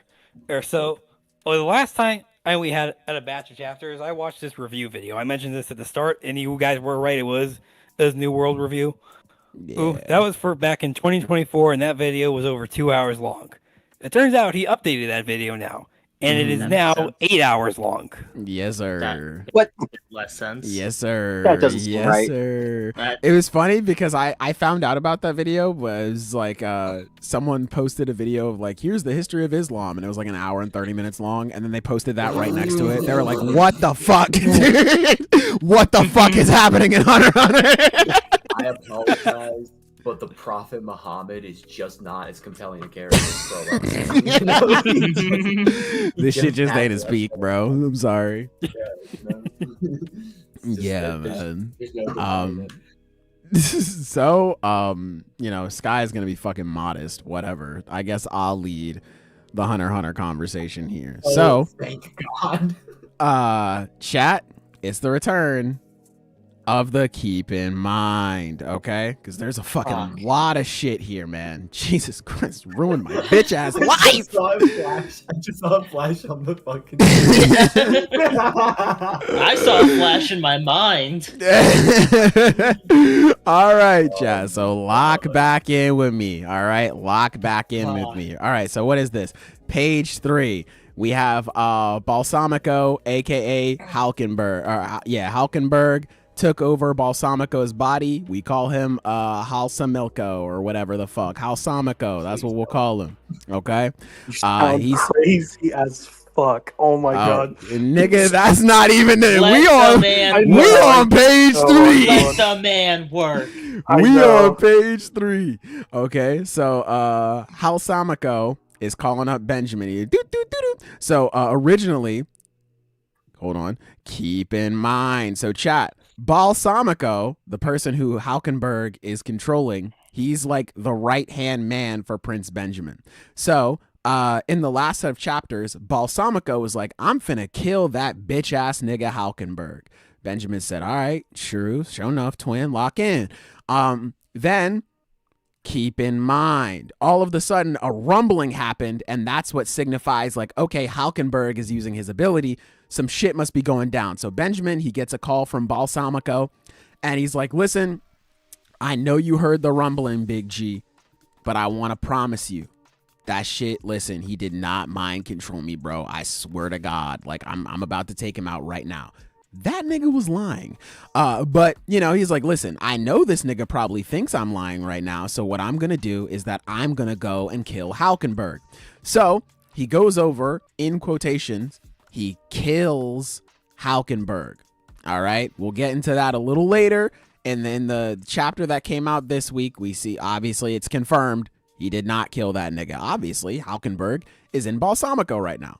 So anyway, you know, he gets off the phone with him. He's just like, yeah, you know, I'm about to return after, you know, everything has been confirmed, whatever. Benjamin's all right, bet you good to come back. So Kaiser is talking to Cacho. Keep in mind, this Cacho is not the Prince Cacho, because if you remember, Cacho fucking died. Her and Fugetsu tried to escape the ship together. That shit did not work. They got grabbed up by, well, Cacho got grabbed up by a bunch of hands. Fugetsu managed to make it out. This is Cacho's spirit, or her Nen beast rather, that is essentially acting as Cacho after her death to help Fugetsu out, make sure she's all good and doesn't lose her fucking mind. So, you know, Cacho is thinking like, man, am I the one who's making Fugetsu tired? Because Fugetsu has been tired as shit. And Melody's like, listen, bro, lock the fuck in. That's not, we got to figure some stuff out. So, you know, they're just conversing on what they should do next. You know, they should prepare. We should prepare ourselves rather for what we're going to do. Keep in mind, chat room, what they're going to do is that they believe 7th Prince, Lucerus, who's just been in his moods, or has been in his room smoking up on the marijuana, the Mary Jane. He's trying to pass through everything. They believe that Lucerus is responsible for Fugetsu being like super tired and ill and sick and stuff like that. So they believe that it's an attack by a Nen beast or a Nen attack. If they take out Lucerus, then Fugetsu will be okay. Also, keep in mind, they gained access to Lucerus's room, so they can teleport to it, and, you know, they can figure out how we're going to kill him from there. That will be a big deal, based off of my hypothesis by the end of these chapters. Okay, so we flip over. We have Sarahel, the character who Sky knows, you know, he's just being modest about it. She is, keep in mind, a curse user for 2nd Prince Camilla. So these are the have-nots. She's like the main have-not. These are people who basically the government was just like, the government in Kakin was like, you niggas are not shit. So Camilla was like, you know what? You guys are shit, actually. I'm going to elevate you guys and bring you into my army, and we're going to take over the Kakin Empire. And how we're going to do that is also, you know, thanks to Camilla and her powers, but due in part to the have-nots, who they're going to come in and curse the shit out of the other princes, man. So Sarahel, she has been assigned to curse Prince Wobble. aka keep in mind that is the baby that Kurapika is protecting right now. So is just like, okay, we're gonna go over to this nen class because keep in mind the last nen class was very good. It helped people learn nen, and so all the other princes who didn't show up the first time, they were like, all right, well shit, since this nigga's actually talking about something, let's go do that then. So Sarahel and one of the older members of the Have-Nots, they're like conversating, and Sarahel is saying like, oh, you know, it might take me some time to kill Prince Wobble, but if I'm able to see Prince Wobble, I'm killing that bitch on the spot. It's over. So obviously we don't want that to happen, although keep in mind there's a good chance that shit doesn't happen. Okay, so we skip over to the next page. This is kind of just establishing everyone's in here. Kurapika's like, all right, the class has gotten bigger. Okay, cool. So we're going to split you guys up into an intro nen class, because the people from the last group of people who learn nen, we're going to get you more acquainted with the other aspects of nen. And then for you new niggas, we're going to have the beginner course where we're going to start to facilitate nen and show you what the fuck is really going on. We'll get y'all all set up in the next 2 weeks. Okay, cool. So, you have, you know, this is just Furikoff going over some other shit, whatever. Anyway, turn the page, right? Everyone is just kind of like rummaging around. They're like, oh, did you hear these rumors? Oh my God, is Kacha really dead? I don't know. You have 11th Prince's servants, Fugetsu. They're just like, oh my God, you know, girl, my skin is so clean now. Oh my God, I feel so much more energized.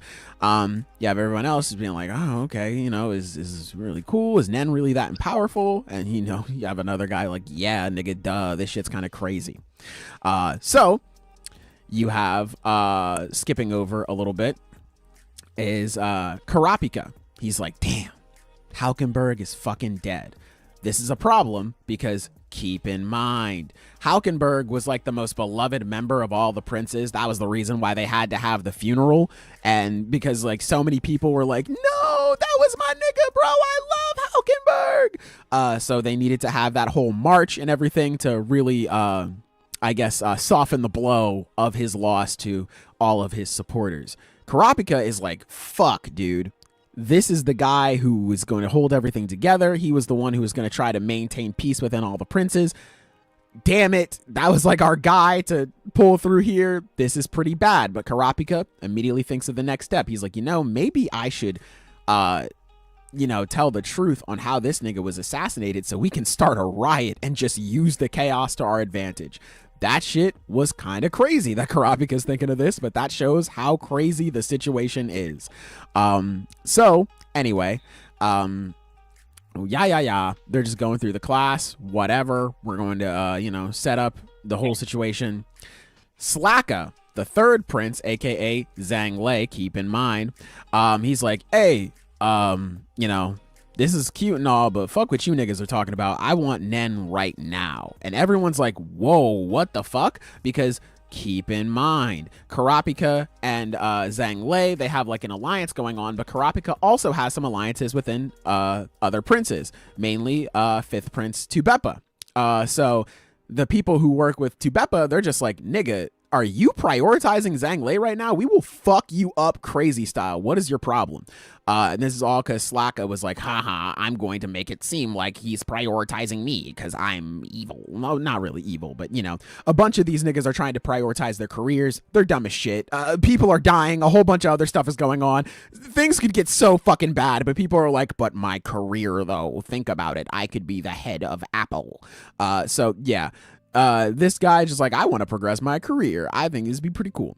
So, Kurapika is like, actually, I think I'm finna leak some shit to y'all right now. Everyone's like, masaka, omae wa nanimono da? So, Kurapika, you know, skipping over a little bit, you know, he throws some people off. But what his main point is like, hey, listen, we're in the middle of a succession battle with, you know, to figure out the next king of Kakin.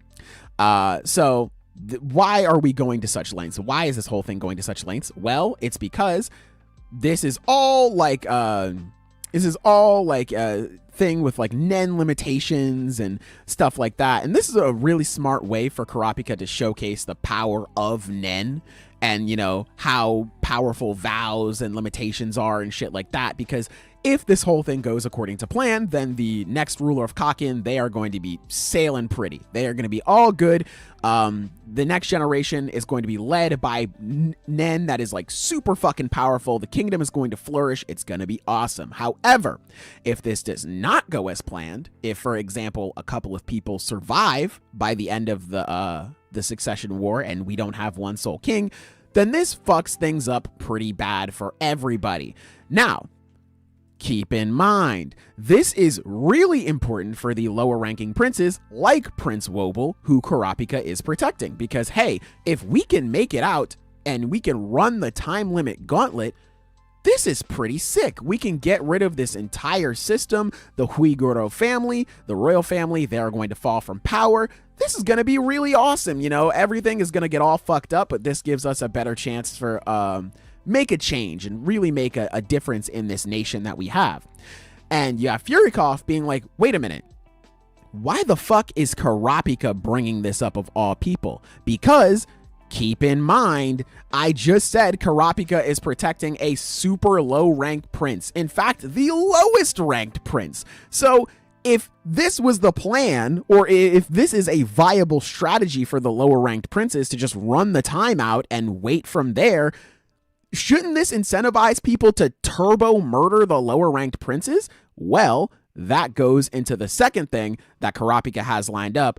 Prince Wobble is not eligible for the succession battle. And that is the end of one chapter, chapter 411 of Hunter x Hunter. So, if you know, feel free to ask some questions. With me right now. I'm dead ass. That's not. That's not true. I'm All right, guys, so I'm gonna head out. I'll talk to y'all later. I saw that coming. You have a good one, man. Take care, handsome. I mean, it's one of those things where I did understand everything you were saying, but also Yeah. there was like somewhere along the line I started scrolling on Twitter and it just kind of fucking. You know. Hey, we'll load up that homepage, man, because I got 2 more chapters. Okay. Yeah, So- I'm gonna head out. I'll talk to y'all later. Take care. See ya. I think the thing that really Yeah, gets me can't even about blame this him. arc, the thing that really gets to me about this arc is that every single character thinks that they're the main character, and they all might have a point.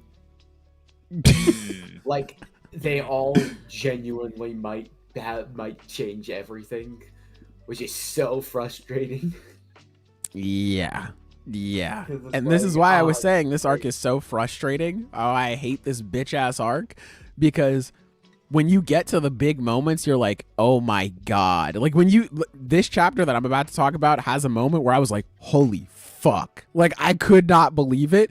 But in order to get to that point, it's like you have to read through so much minutia and setting shit up that it's just like, God, oh, I hate, you're just the GOAT, but I hate you.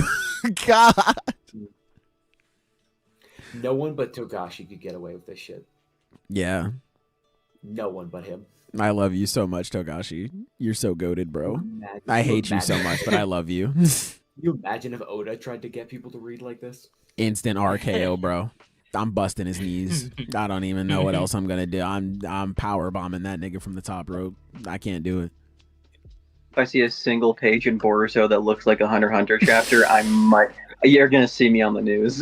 That nigga might blow up. Like, he might explode. All right, we All got right. 412. Yeah. Let's okay. not do that again. Yeah. Well. Well, Oh, you think you have some sort of choice in this? Oh, that's weird. well. Since when were Okay. you under the impression that this was gonna be a short discussion? Okay. So. We can try. I think if we aim for short, it'll balance out to a healthy medium. You know what I mean? Quite literally unacceptable. Okay. So okay, 412. We pick up right where we left off from the last chapter. Everyone's like, what the fuck do you mean Prince Wobble is not participating in the succession battle? Kurapika is like, listen, bro, I'm dead ass B, but you know what? I'll give y'all some time to think about it. We'll start class an hour later today. Come back here if you want to take the class. So we go back about 48 hours before special martial law was declared. Okay, so, chat, keep this in mind. This is like right after Long Hee. So you may not remember this character, but they were the one who they wrote up the contract with Kurapika. They were representing 5th Prince to Beppa. When she lifted her tongue, she had that crazy eye curse underneath it. This is in like the last set of chapters. Anyway, right? So this is like right after when they talked to each other, and it was revealed that, Beyond Netero was out here slanging meat. He was slanging penis. So he has kids all over the Kaken Empire, and some of the kids, they are raised within the army, and a lot of the kids, going back, all of the kids, they're cursed at birth. And it's like, all right, so we're going to put you in the army, you're cursed at birth, and we're going to have you assassinate one of the princes. They don't know who they're tasked to curse or like who they're sent to kill or anything like that. Some of them may not even know about the curse in general. But, keep that in mind. So, after Long Hee leaves, because this was, I forget who it was specifically. I think Beyond fucked one of the queens in order to give birth to a special prince who we don't know the identity of just yet. And that's who Kurapika is trying to help find, along with the other Beyond children who are sentenced or who are tasked to kill the other princes. Anyway, right. So this is after that whole conversation. Oito is like, listen, bro, Beyond was not in these walls, bro. You can fucking put me on the lie detector chair. I'm not lying. He's like, don't worry. I believe you. Like, it's fine. So he goes, hey, Shimano, can you go? What's up, Ishaka Hideout? He goes, hey, Shimano, can you get Queen Oito's food ready? Can you throw the pizza rolls in the oven? She's like, absolutely, sir. Bill, he goes over, or no, actually not Bill. It is Shimano. She's like, hey, don't want to be mean or anything, but my name is pronounced Shimanu, not Shimano. Kurapika is like, what? Have I not been saying it right this whole time? And, he's like, hey, I'm sorry. Didn't mean to offend you. She's like, no, it's okay. It's fine. But Bill comes to a bit of a revelation.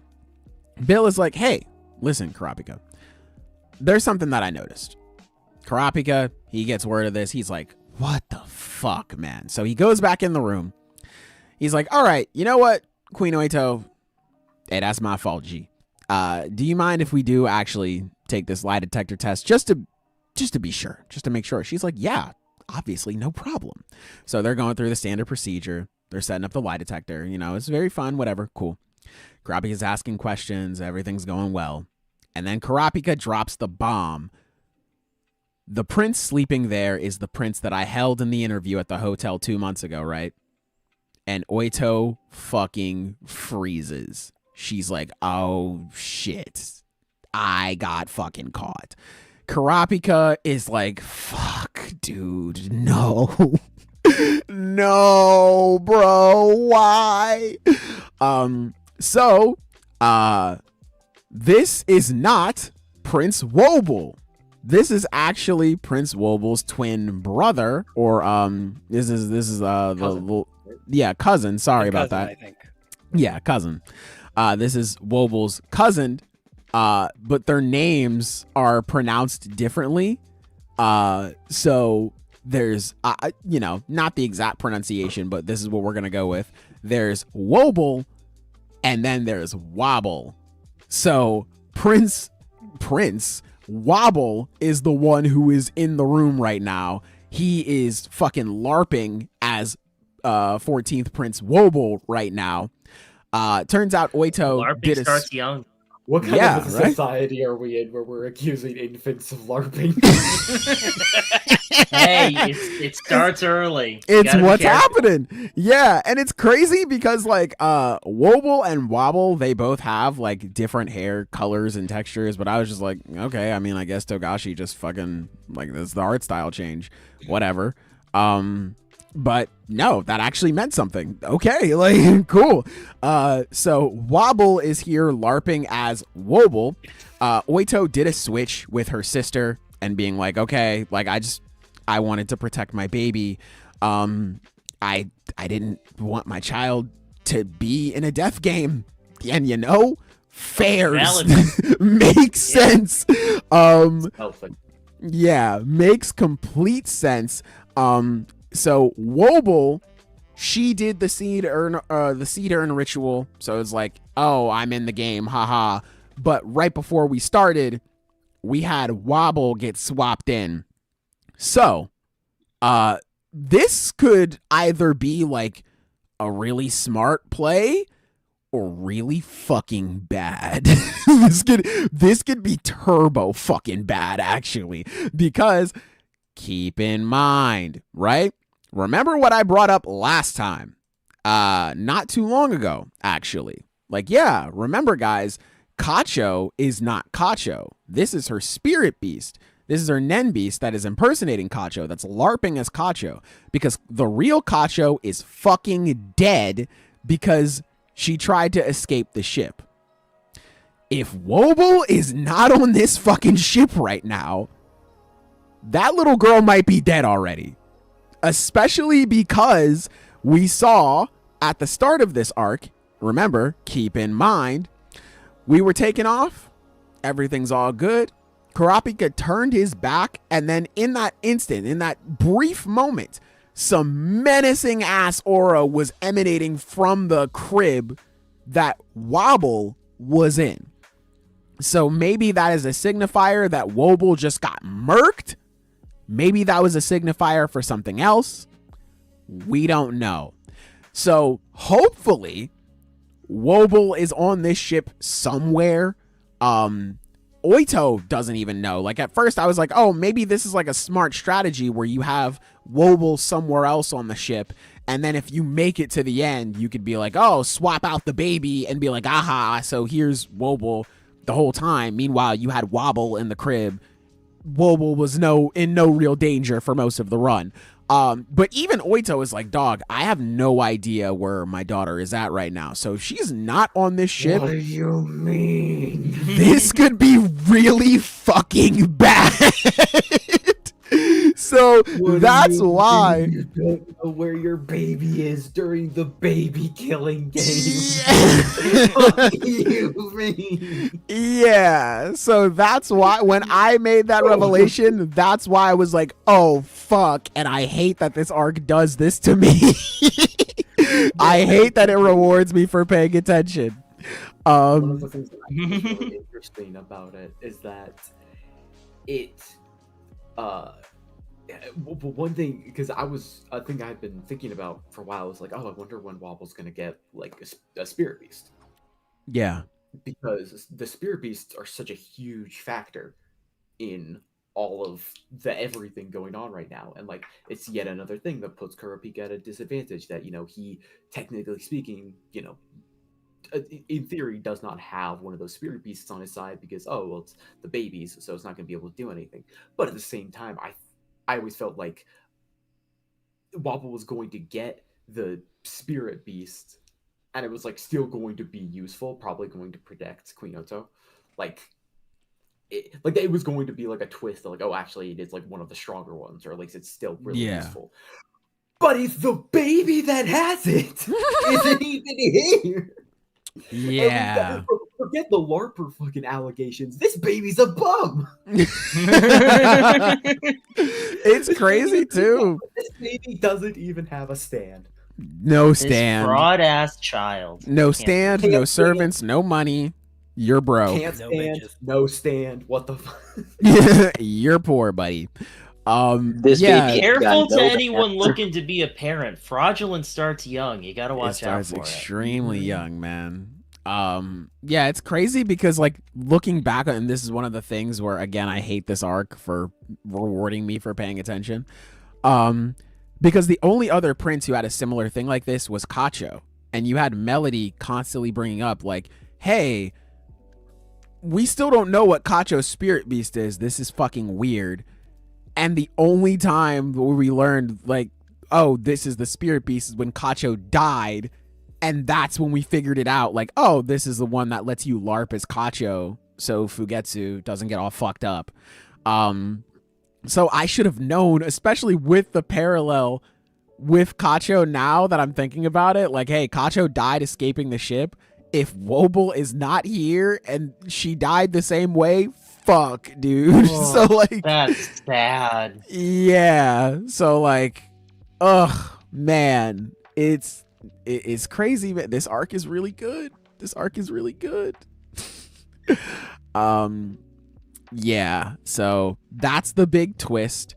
You have this reveal to what's this guy's name? Sakata and Bobby Miana or whatever, however you pronounce his name. He's connected to the first prince. Bobby Mina, I think is how you say his name. It's revealed to them, and they're like, "Oh fuck, okay, that's kind of crazy." Really She's not lying about this. I really love Kurapika going like, the queen isn't lying. We are not party to this. We did not. No, we did not do this shit, bro. I go Bill, come in and clutch once again. Always bet on Bill, dude. Always bet on Big Billiam, man. That's Big Billy. So most everybody comes back to the class. The second queen, or the second queen's guard, Slaka, he doesn't come back. He's like, whatever. Okay. So you have Kurapika just thinking about like all this shit that's going on, and he's like trying to find Beyond and or trying to find the Beyond children and wondering just how deep this shit goes. And then he's just like, fuck, man, this is so much shit, man. Oh my god. Should I just go and ask? What was that? Me too, Kurapika. Yeah. He's Same. like, fuck, man, maybe I should just go ask Beyond directly. Like, do I just go there? Like, I don't know, man. I don't know. So anyway, Beyond, who is being guarded by Kanzai and Sayu, who, by the way, keep in mind, Sayu is the traitor of the Zodiacs. He's riding with Beyond the whole time, but the only people who know about this are Kurapika and Mizaistam. So they're rolling together. Beyond is like, all right, fucking finally, I've been waiting for you. The person who walks in the door is Cleopatra. Keep in mind, she is like the head executive of like the the fucking court thing over there. The supreme magistrate and international political prisoner. So obviously the prisoner Beyond, supreme magistrate Cleopatra. This bitch cannot spell Kakin to save her life, but you know what? We're not gonna focus on that. She comes in, gives Beyond his papers. Beyond looking mighty studious. You know, he puts on the glasses. So handsome. He's like, yeah, you know, I sued 1,000 niggas. How did the cases go? She's like, I didn't have time to. I don't have time for this shit, man. He's like, what? What do you mean, bro? She's like, listen, I read through all that shit. This shit, here's why this isn't gonna work. Brings in like box upon box upon box upon box upon box of all this other shit. Beyond is like reading through it, whatever.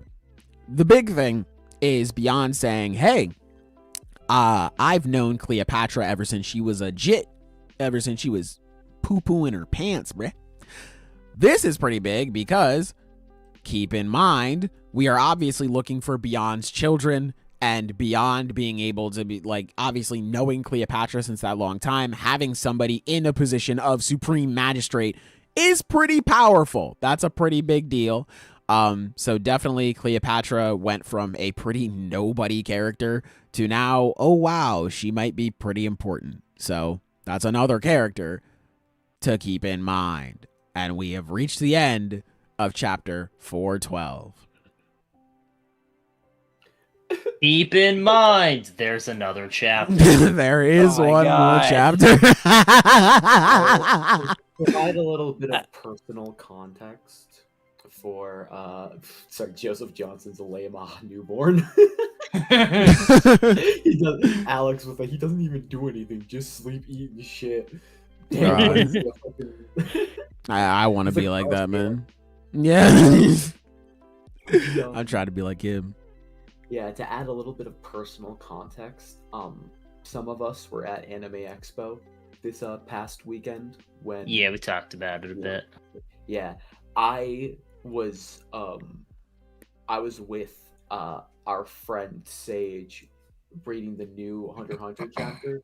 I passed it to him. He was caught up. I passed it to him 10 seconds later, he passed my phone back, said, nah.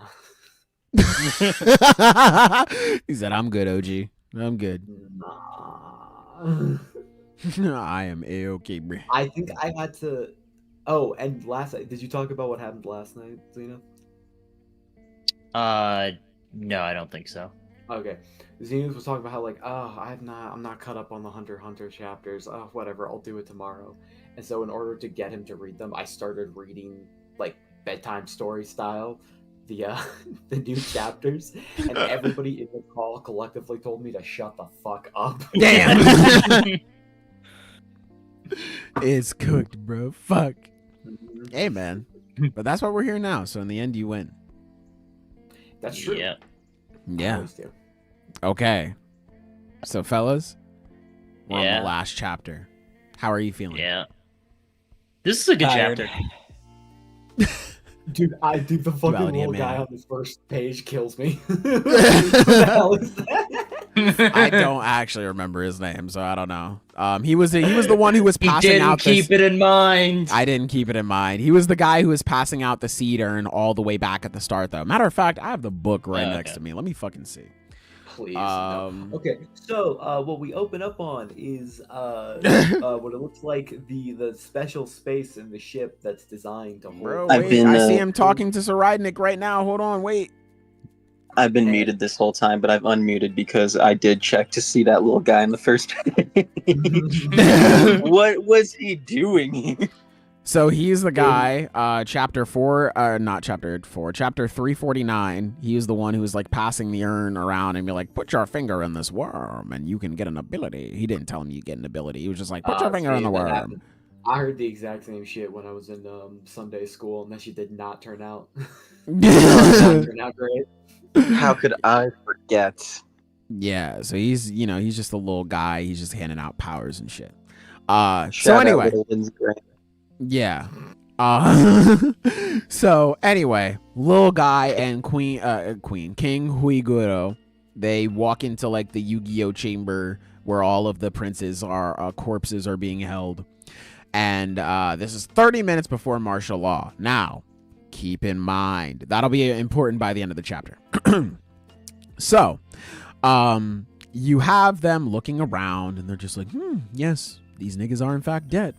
But when a prince is dead, the flame over top of their coffin gets lit up to let you know you've collected a piece of Exodia. We are getting closer to having this Nen vow being fulfilled. Cool. So then they put Halkenburg in the coffin. They look up. They look back down. They look up. They look back down. They look up one more time. They said, why the fuck is this nigga's flame not lit up? Where is this flame at? Where is this at? And then that's when Huiguro is just like, oh, he's still fighting. In the middle of this, there's another rumble.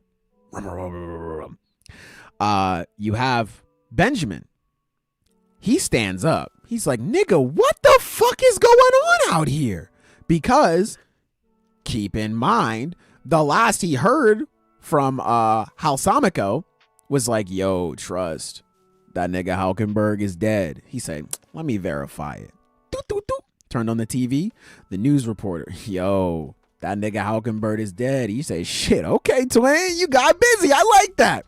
So when he hears the ability activate again, he said, what the fuck, bro? I thought we killed him.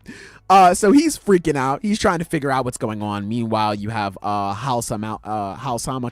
He's aura farming in his chair. He's posed up. He's about ready to fire an arrow. So anyway, right? He's like, all right, I'm thinking I'm going to fire an arrow at my brother type shit. We don't know where he's going to be firing this at. We don't know if he's firing it at Benjamin. If you skip to the end of the chapter, we have one of the, we see where the rooms are, and one of the rooms next to him is room 1007. Now, keep in mind, this is really just a theory that I have. There's no guarantee this is happening. We learn in this chapter, like, once you use an ability more, it can level up. So maybe it's the same thing for Halkenburg, and maybe he's just found another way to aim and snipe at Prince Benjamin. Don't really know. But in this moment, if he is aiming at the seventh prince's room, this is pretty big because remember, or keep in mind, You have Kacho, Fugetsu, Kaiser, Melody. They're all trying to break into the 7th Prince's room and assassinate that nigga because they believe that that can make Fugetsu feel better.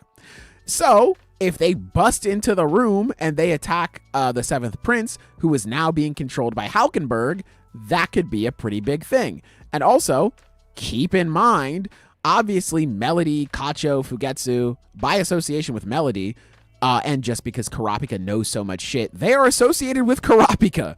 And obviously, keep in mind, Kurapika is like, fuck, dude, Halkenburg is dead. That was our guy. He was going to lead everything back to where, like, we needed it to be.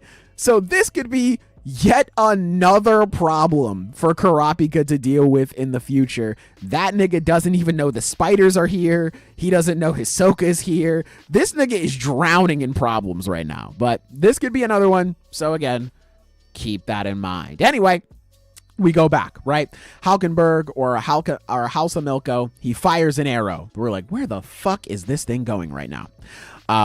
Benjamin is like, oh shit. Okay, we gotta go over to that room right now, wherever House of Milko is, in room 1009. We gotta stop him. We gotta make sure this nigga is cooked, bro. If he's using his ability, we have to stop this ASAP. We need to make sure we end this so we don't lose track of him. Okay, cool. Benjamin, he stops. He starts coughing. He's sick. And he's like, wait, hold on. My stomach hurts. My joints are achy. Am I Unk? No. I've been infected. So with the Unk virus. Yes. So keep this in mind, right?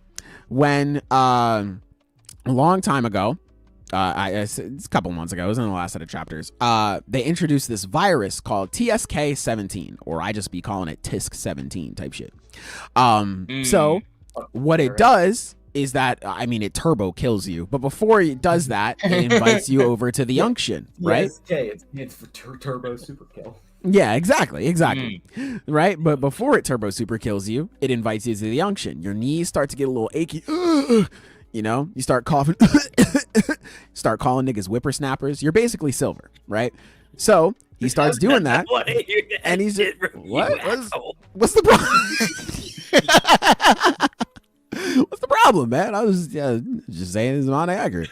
But anyway, Benjamin's like, fuck, I've been infected. Oh God, this is bad. He's trying to figure out, like, who could this have been? If Balsamico, he was like way away from me. This must have happened back when he was on the phone with me, talking to me about like killing the Halkenburg, stuff like that. Obviously, this shit does not travel over radio waves, my nigga, so it wasn't him. So who the fuck else could have got me? Well, it turns out it's Fury Cough. Fury Cough he was the guy who was in the Nen class, with Kurapika and them. I mean, there were a million fucking characters in there, but you know, you see him later in this chapter anyway, so you know what he looks like now. So he's wondering, like, how the fuck, like, when could this have happened? So he's walking over, he's thinking up, he's like, oh my God, my own mother, bro. My own mother plotted against me and decided to side with Halkenburg because, keep in mind, it was a really big deal that Halkenburg was the son of the first queen. That was like that was like the secret of his birth that was let out in the Kacho, well, I guess the Kacho files, when Kacho died. And you had Nen Beast Kacho write up some shit to all of the princes, so that way Fugetsu could get into all of their rooms and teleport there, because keep in mind, her ability only allows her to teleport to places she's been to. Anyway, so you have that whole thing. That was the big secret that was revealed to Kurapika, because Melody was like, please tell this nigga everything, bro. Please, just tell Kurapika everything. We need help. So Benjamin finds this out. He finds Fury Cough. He says, Fury Cough, I'm going to give you 5 seconds on my Super Saiyan 4 Goku shit. I'm going to give you 5 seconds.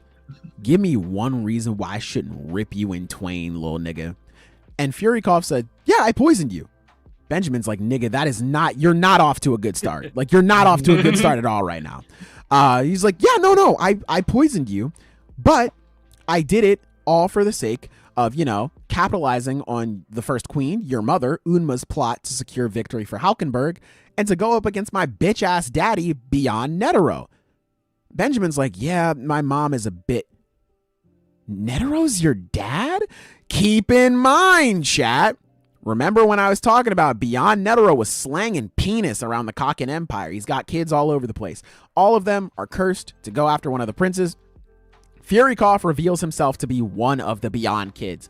That's already, like, that's super fucking crazy. So he explains to Benjamin, he's like, yeah, the curse, it activates upon my death. It was planted and it's like near impossible to remove. So, okay, I was kind of left with no choice. But, you know, I made sure to poison you and not curse you to death, because that way, this curse, when you die and it's not because of my curse, the curse will bounce back and hit me. And keep in mind, when the curse reflects back at him, obviously it's going to kill him. And Benjamin has an ability where if you're stupidly loyal to him, which Furycough still is in all of this, crazily enough, if you're stupidly loyal to Benjamin, when you die, you pass your ability on to Benjamin. It's a Benjamin baton, right? So Benjamin has like a stockpile, I guess, for lack of a better term, since we covered MHA, he has a stockpile of quirks that he's got saved up in his hand. And so he's like, yeah, that way you get my power when I die, and that's going to be turbo powered up because it's going to be Nen after death. And my ability is already fucking crazy. It's where we get introduced to Furykough's ability, Full Metal Alchemist. Full Metal Alchemist. Full Metal Alchemist. Exactly. So it allows Furycough, when he spends enough time with you, he can just decipher the details of your ability. That's fucking insane. That's fucking crazy, because keep in mind, this nigga spent a long time with Kurapika in them Nen classes. Like a really long time with Kurapika in them Nen classes. So that could be really fucking bad. And it also presents a new thing, presents a new layer. And this is why, again, I fucking hate you, Togashi, because this slipped past me and I only realized it when I was looking up stuff about this chapter, when I was listening to people talk about it. Longhee, if you remember, the first Beyond child that we got introduced to. Okay, so all right, so you know, I'm honest guy.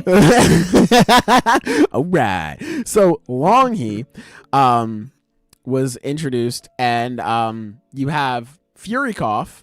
Well, as a matter of fact, let's go back even further. So there was a Nen ability called Silent Majority that was going around, and it was just murking niggas in Kurapika's Nen class. And we were just like, who the fuck is using this ability? We're trying to figure it out. And Longhee, when she's introduced, Furycough is just like, oh, it's her. Like, she's, you know, she knows Nen. You know, maybe she'll kamikaze Wobble and Kurapika and just kill him. I don't know. Maybe that'd be kind of compy. Hey, maybe.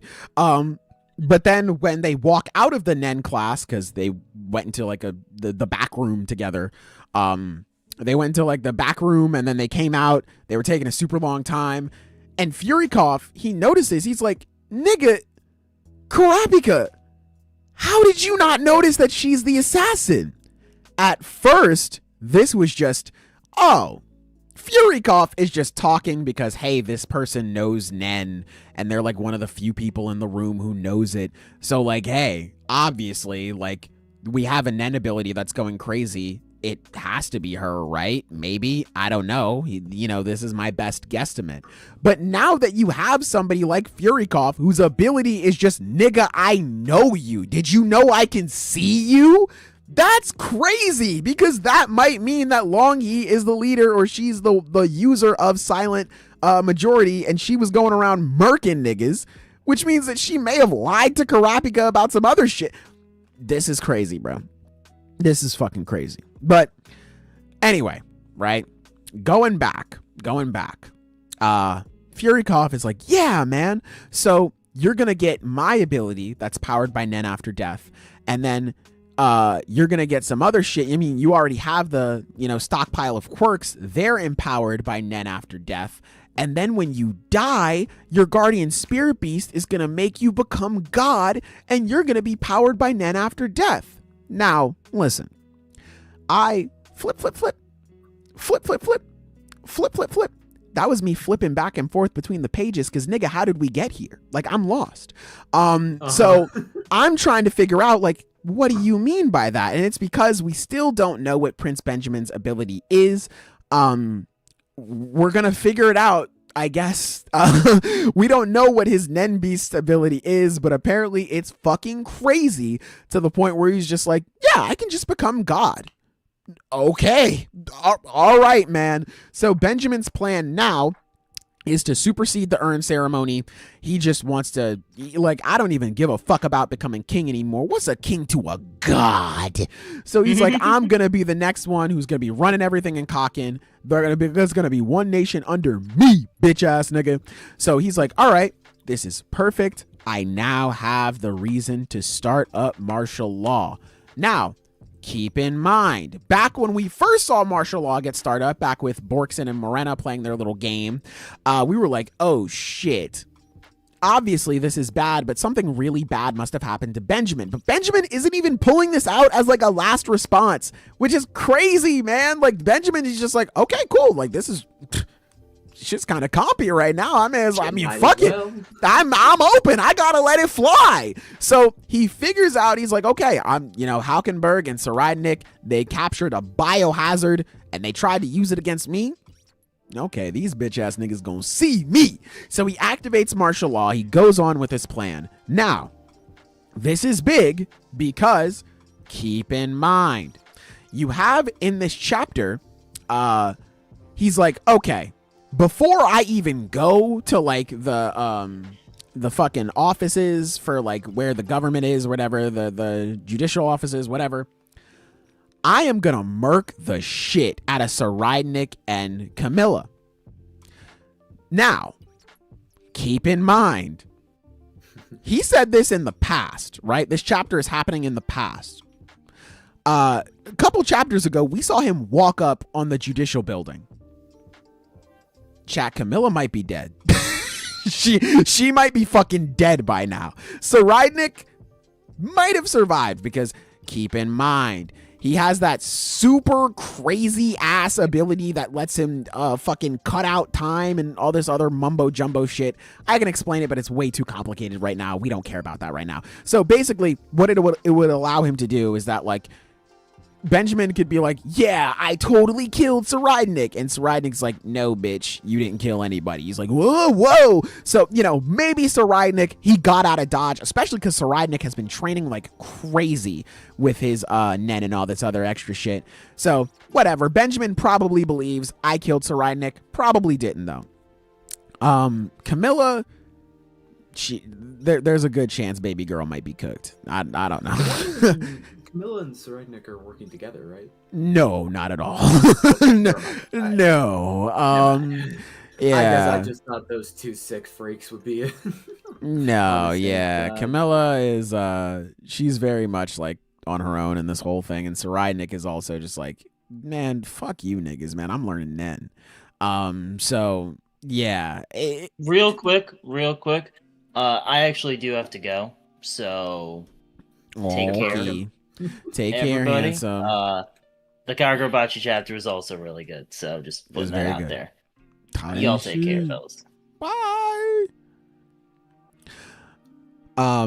Yeah. So I mean, hey, maybe Camilla somehow escaped, but I highly fucking doubt it, considering the Benjamin. I mean, like, all arc long, he was like, if I get when I see you, when I get you.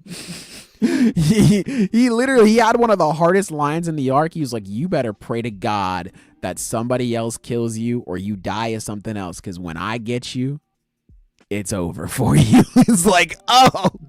And this is coming from the nigga who was introduced like choking out a lion, like breaking a lion's neck. It's like, oh shit. shit. Oh yeah, he did do that. Yeah, it's like, oh no, bro.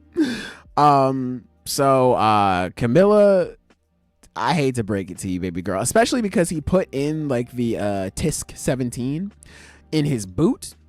So if he walked in and poisoned Camilla, if she didn't register that as a hostile act, there's a good chance that her Nen beast wouldn't activate, or her Nen ability wouldn't activate, because keep in mind, if you were to attack Camilla and kill her, then a giant black cat would appear over you and be like, psych, nah, no you didn't, bitch ass nigga, kill you and use your energy to revive Camilla. So that's only if she really registers it as like an attack on her, which is why when she walked into Benjamin's room and shot up everybody, she's like, why aren't y'all shooting me back? Shoot me back right now. Kill me right now. So now if he was to activate the poison on her ass, that may wield some different results for old girl. I don't know. But Camilla is also another character who we don't know what her Nen beast does. So maybe she's not dead. Maybe she was dead. Maybe she comes back somehow. I don't know. But anyway, Benjamin, now he's set up. He's like, all right, we're fucking storming everybody. We're turning up here. We're going. Everybody is, they're getting the mission statement. You have what's his name? Coven Toba in room 3. He's like, fuck, dude. Fuck. No. This arc sucks, man. It's like, this shit sucks so bad, bro. Because, hey, keep in mind, Benjamin was like, I need you niggas to go capture every prince you've been assigned to. Everyone else is like, yeah, sounds good to me. That nigga's in the room like, fuck. I don't know where Zanglei is. Oh no. Oh no, chat, I don't know where he is. So he's like freaking out over that. And we've hit the end of the chapter, and I'm gonna mute this bitch ass propaganda that YouTube is trying to push to me. But yeah, you did it, guys. You reached the end. I'll be honest, I lost track of that like back at the start of 411, and like, oh my god. Wow, that's real unfortunate because that was the first of 3. Exactly. I can go over it again if you want. That's no. No, look, I'll go through the shit again later. Or please don't do that to me again. Please. No, I'm only doing this to take care of you. I think Hunter x Hunter's back, baby. With everything that it is. Because I was talking with Zenith about this last week. I think an interesting thing about this set of chapters is I do believe that like it shows off the best and worst of the Succession War. Yeah. Because I don't think I need to describe the worst. Yeah. All you gotta do is sit down with our good friend fucking Togashi Leo Tolstoy fucking Hunter. I forget what his full name is, but all we gotta do is sit down with him and be like, oh man. But at its best, you can see how Togashi's mind for incredibly complex situations does set up for these really interesting scenarios. Like the double page spread at the end of 413 that shows where the position of Benjamin and all of his people are in relation to like their respective targets and everything is super like fascinating, because it's just like everything that entails and the situation that can come from that and the chaos is interesting. It shows off how like his wide range of knowledge on just various different subjects makes for really interesting storytelling. I love the fact that like how the whole plot twist with Wobble and Wobble is revealed is something as like obscure as regional diphthongs. Yeah. Like that's really neat. And I think especially in this chapter, in this like Benjamin focused one for 413, the way that the actual storytelling going on the presentation where we got previously when martial law began. We have I think a chapter ends with on Benjamin, where he's got like the blood dripping from his mouth or something. One of his guys is like, you all right? And he has the super grim panel where he's like, I'm fine. And in context, with the context we had then, that looked like he was lying, because basically he's like, oh, this is martial law. I'm initiating this in like a really desperate move to get everything I need to do done before this virus kills me. But now with this chapter, we completely recontextualize that, and now we know the reason he looked like that is because he knows, like, I'm about to rock shit. I'm about to run this hoe. Yeah, he's actually never been more confident. Which, like, that actual, like, amount of presentation is super cool. And coming back to, like, the heart of this arc, which is Kurapika, my god, the situations that this kid is in. Like, it's so really bad for him, bro. Because every reveal just keeps showing how, like, oh, he's so fucked. Because we start and it's like, all right, great. He's assigned to the weakest prince. He has the least amount of resources. Fucking, if I remember right, like, didn't like half of his guys already like try to betray him or die? They died super early. Mm-hmm. All he's got is Bill, which granted does make up for a lot, but. But it's the context of, like, all right, he has this, he's doing this Nen class, which is, you know, a good plan, but doesn't account for the fact that A, the kill you die have not, that only needs to see Wobble to kill them, and also finding out that Furikov has the tell me everything about you ability, and he's been fucking rubbing elbows with this dude for days and days at this point, and nobody has more shit to explain with their ability than Kurapika. Yeah. This guy knows all about Stealth Dolphin. We're fucked. That's the most important part of the main con. It's not in your face dolphin, it's Stealth Dolphin. Big Stealth Dolphin. Now it's everybody knows about it, Dolphin, dude. We've been compromised. We've been compromised. Where's Stealth Dolphin? Is he safe? Is he safe? Is he safe? Let him know, please. This shit is...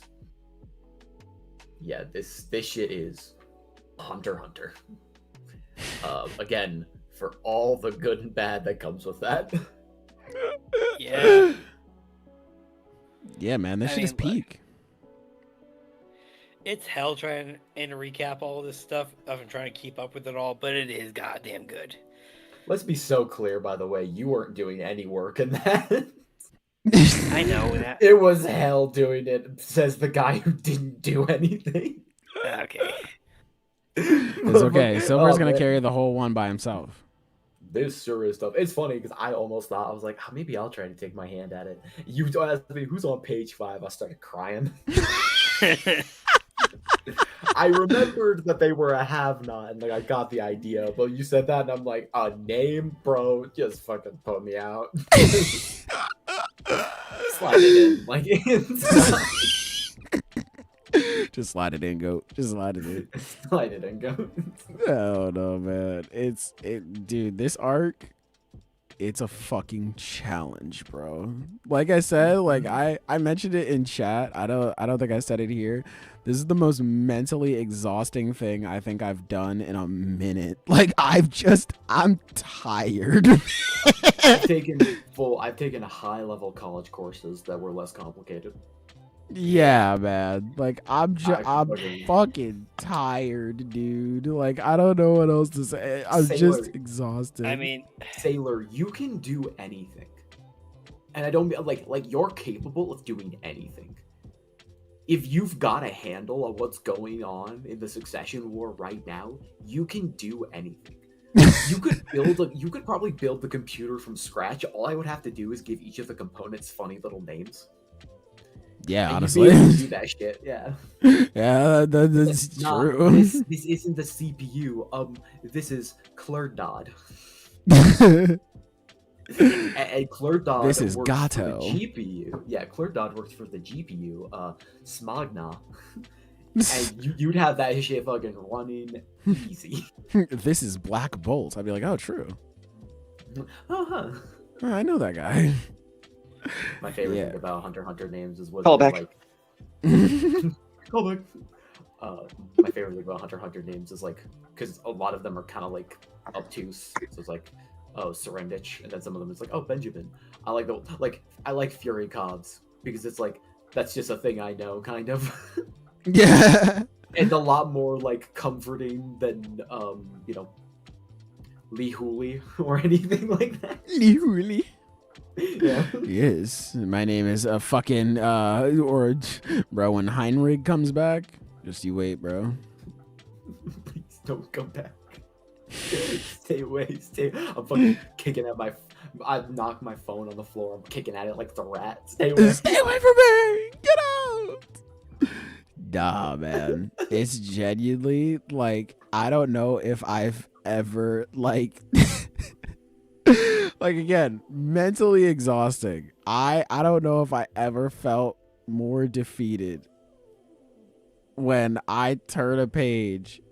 And keep in mind, this past month has not been kind to me, chat. In the past month, I've had to fix my car, I've had to buy a new phone, and I had to fix my fucking bed frame. It's not been kind to me, bro, at all. I need you to understand, I don't know if I've felt more defeated than when I open up the chapter and I just see a bunch of random ass characters and they go, here's their name and their affiliation. I go, no. No, please.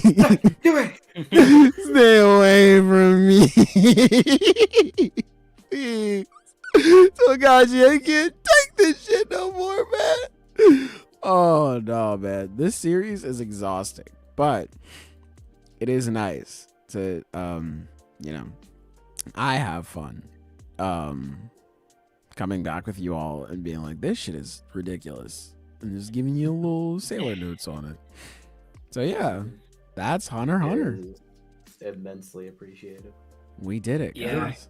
You're genuinely a hero. Thank you. I try, man. Ever since I started watching the podcast, you've been the greatest hero I've ever known. Whoa. Thanks. So wait, would you be Whoa. bringing back Sailor Notes for Hunter x Hunter? Yeah, I mean, you just listened What to him, else my do you nigga. Call that No, like, shit, I mean, dog? like- I'm sorry. No. I'm talking like the shorts you used to do. Probably not. That should bro, I haven't even started the script for the next video I'm gonna do, man. We're like almost halfway in the month. By this point I usually have it recorded. I don't know. Hey, chat, let me know, You by must the be at way. this goddamn. I'm fucking cooked. I meant to reread more of Kagurabachi this week, and then Hunter x Hunter said, yeah, fucking hand on shoulder. How about you don't? Chat, let me know. I'm gonna post a fucking a thing on this too on my community thread. I need an easy video this week. Would y'all be down to watch a tier list video of the Kagurabachi arcs? Like, let me know, chat. Like, let me fucking know, chat. It's either that or like next month I might try to make a video on the Succession War and just talk about my overall experience and being like, I fucking hate this arc. It's the greatest I've ever read in my life. So like but to prepare for that, you know, I need a simple video. I can't. I also want to say really quick about Silver asking about the Sailor Notes shorts. This is the thing that this is the thing that Silver does a lot, which is he's constantly like, "Hey, do you want to take a quick trip to the ball crushing factory?" What the hell? He's always doing that shit. He sent a fucking. What do you mean? You sent a meme with fucking Megami Sukuna being like, "Hey, you want to put this in today's thumbnail?" Fuck you. What? Bro, that shit is hard, man. That should be mad hard. I'm sorry, okay? That should Bro's be never mad done a hard. fucking day of editing in his life. He's got the audacity to be like, "Hey, bro, this will go hard." Like, Said, damn, this will really do some numbers. And then you know what, Sky? I would come up here and be like, I haven't read Blue Box yet. You'd be like, what do you mean? What do I mean? a college lecture I just prepared. I was trying to save you. Silver's got the boomer mindset. He's like, all you gotta do is not read your fucking one chapter of Eroge every fucking week, and you'll have enough time to make more videos. I'm fucking trying, man. I swear, I'm trying. If you read your Chained Soldier every week, you could afford to make a video a day. I haven't even read that shit, man. I'm slacking. Exactly, he's in poverty. Help!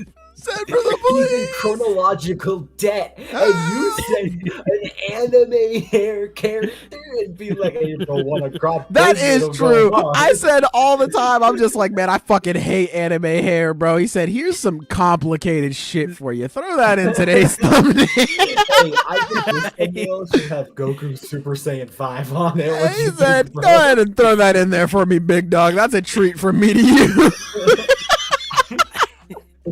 That shit really be frying me, bro. It's funny because I know Silver does not at all mean any of this maliciously. He legitimately just does not know. So it's like, hey, man, how about you add this in for me? What? Like, he sends me the fucking bubble bass order from Naruto. I'm like, nigga, I can't do that. Yes, grab a thumbnail in oil, make it cry. I'm like, I don't know what that means. Like, please, I don't know. And then he's You gonna can figure fucking it out. hide the Slice of Shonen logo under his tongue. Oh, please, bro. I don't know what I'm doing. Help me. Nah, To man, give this is context, funny. Silver, so that you can hopefully be a better, more empathetic person in the future. I was working with Zenith on the thumbnail for his Witch Hat video. Excellent video. You should all go watch it again. Because obviously you True. all watched it, one time already, but go watch it again. And Kiefer's hair is not that crazy. It's not super long. Fine. I legitimately had to talk him off the ledge every single time. You wonder He why got you the do this shit, bro. newsprint. You wonder why you do this bullshit. When you have to cut out anime hair, I'd be like, why the fuck am I here, dog? Why the fuck am I Might as doing well this? learn how to draw and just draw the character from scratch.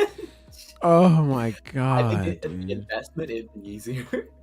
That shit had me on the edge, man. I Oh my understand. God. I get it. I'd be like, why the fuck? Yo, what is wrong with me? That was me every week MHA was out and I had to use Bakugo for a thumbnail. I was like, if I made this nigga bald, who would notice? And you want him to do that for a series we don't even talk about. Blue Box is not one of our banner fucking series. And you're like, hey man, it would be Throw this funny. in there. The hoes gonna love this one. The hoes gonna love this one. The Throw that hoes in are there. gonna like it. Represent. Oh shit, Oh bro. my god. Oh my god. That shit's funny as fuck, man. That shit's genuinely hilarious. But yeah, that's Hunter x Hunter, man. We did it. Oh yeah, that was Hunter x Hunter. That's Hunter x Hunter, I- man. Hold on, wait. PG is asking me to go over it again. He wasn't paying attention. All right, so Oh, yeah, basically go ahead. back to- No, don't Yeah. worry. You I can you can I know rewatch about the video later. I mean, that's pretty much what I'm gonna. No, that's rude to expect something like that. Yeah. yeah, He's here man. for the live. Why would Yeah. why would he why would he watch it later? We can just give it to him now. Yeah, exactly. here's the Because thing. we still I've have got- Kagurabachi to talk about. No. Do I've we? got the recap. Yeah. I've got the recap for this one. I can do it, and if I can do it, Twin can do it. Take it away, Ty. Yeah. Okay. So there's this kid named Bone. Oh boy. Type shit. All evidence is contrary, actually. I don't think there is a kid named Gon. I think It's this was really always the funny, Gon too. show. Because when I was rereading it, I went out and bought the newest volume and it has Gon on it. And then we open it up for the author comment. He's like, keep in mind, Gon is not in this shit at all. I just wanted him on the cover. I was like, Fucking Ferris, vile. Togashi How dare Ferris. he? Yeah. Yeah, there's like it's the old, volume 1 cover for on Viz, where he's like with a frog or whatever, and it's like, I don't even know this kid. Who even is this guy? Like, I don't know. I've never seen this kid anymore. before in my life. Yeah. It was funny. I was explaining it to my other buddy, and he was just like, "Yeah, man, like, Hunter x Hunter, like, what are they even doing right now?" I'm like, "Well, Gon and Killua are gone. Kurapika is the main character." He was like, "What?" Like, what do you mean? I have to imagine he asked that, your eyes went like 1,000-yard stare, and inside your head it's just a, he didn't have to cut me off. Yeah, genuinely. Every- Bro, it's funny because I only barely started to like talk about what was happening, and he already responded like a true Hunter x Hunter fan, which was rolling his eyes and walking away. So I was like, so they're going to the Dark Continent, right? He's like, oh my god. And he just walked off. I was like, oh. I tried. Bad, scary place. Yeah, we're I going took to a the- super evil place. Entire time you guys talked about Hunter x Hunter, or at least you recapped Hunter x Hunter, to just start drawing. And I take like weeks, maybe even a month to draw something and be satisfied with it. I'm done. Oh my god. I was so zoned out while you were doing that. I'm done with what I was Holy drawing. Fuck. You entered the flow state. He locked I- in. yeah. He Fuck, locked can you in. do that more? Hey, I'll be back next week, man. Yeah. Yeah, same We'll be back back. on. Yeah, same bad time, same bad channel. We'll be back. Trust. Yeah. We made it through though, guys. Congrats. We did. That's weird. I thought one of us. No, one of us did die, Zenith. Yeah, So did Zenith's gone. Taka. That's true too. You know what? Rest in peace. We got 2 bodies so far. Yeah, rest in peace. They got hit by a bazooka. I still think about him every time I hit the hookah, man. Fuck. Every time I hit the hunter. Kaboom. Deja. Hunter? Huntered. Huntered. Mhm. Got his ass. Idiots. But yeah. Good job, team. Let's move on to our final chapter. We have long time coming here. We've been ducking the allegations. Niggas have been saying we were gonna figure out a way to not have the pod until Kagurabachi came back. But we're back. We have Kagurabachi Chapter 125. Fellas, how do you feel about this one? It was a good chapter.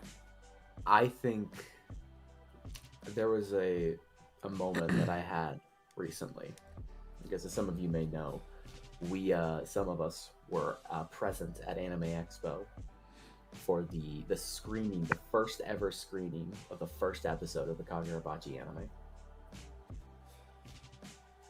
And watching Chapter 1 be animated, I felt a tear roll down my cheek as I realized, like, I understand in this world that there are no bad chapters. Not a single one. Not a single bad one. I have no bad chapters of Kagurabachi. Hell yeah. Man. I mean, just cutting Single to the tear end. rolling down my leg. Type shit, man. Just cutting to the end and be like, let's slay God. I said, oh my God, this nigga's different. This nigga's so different. Oh my God. Let's I tame really- the gods. I really love the, because it starts out with the one scientist being like, oh, it's how the Mikoboshi work. They use human sacrifice to, possess the power of the Tatsenseki. It's something humans were never meant to touch. Forbidden fruit. Smash cut to Roguhiro fucking smacking that shit with a hammer. I'm in Light this it on bitch. I'm in this bitch, baby. Let's go. Nah, man. I mean, like, crazy lore reveal for the Rokuhira Six Eyes. Speaking of Kunishige, having that reveal, or it's like he's practically made for this shit. First off, fucking sick. I love that. But like, it just so speaks to oh my God, another bitch ass ad, bro. Let me turn the it's the McChicken. maybe I'll let it ride. Oh, that changes everything. Yeah. Don't fall for anything, huh? Wait a minute, it's the McChicken. Now we're talking. Mm. But having this, Yeah, I'm so glad for this. having this sort of thing where Kunishige, like his eyes get stronger the more he looks into the fire, and it showcases like how different he is. That's so cool, man. And seeing the making of a legend in just this, bro, he hasn't even made the blade. Like he just reached the starting line, and everyone is just like, holy fuck. Like, dude, like we haven't even made the fucking sword yet, and everyone's like, dude, this is awesome. Like, this guy's kind of cool. So I cannot wait until we actually pull out the first blade, man. If we Everybody was asking if my boy could cook, and he washed his hands, and people realized he was different. Yeah. They said, whoa, he can do that? Holy Whoa. fuck. He's getting all the germs off. Impossible. He's eliminating the last 1% of germs? Masaka.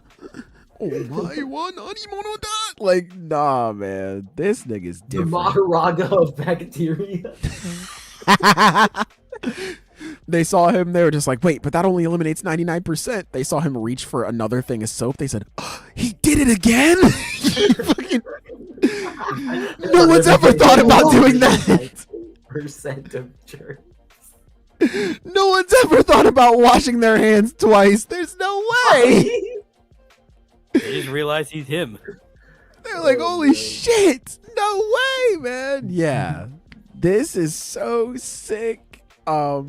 Having him like go through the whole process, I won't lie, I don't remember the whole thing just because it's been like damn near a month since I've read this, but like having him go through the entire process of like breaking down like, okay, here's how we're gonna do it, this is what we're gonna do, da, da, da, da, da.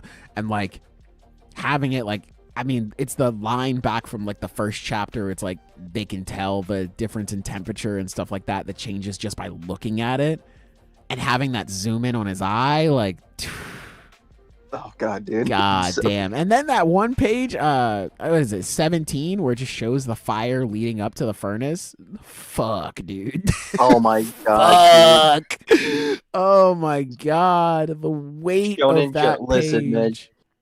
Shonen Jump forcing Hokuzono to go on break so that they could get more ink because they're running out. They are running out, bro. They They're are like, ratcheting that shit because of him.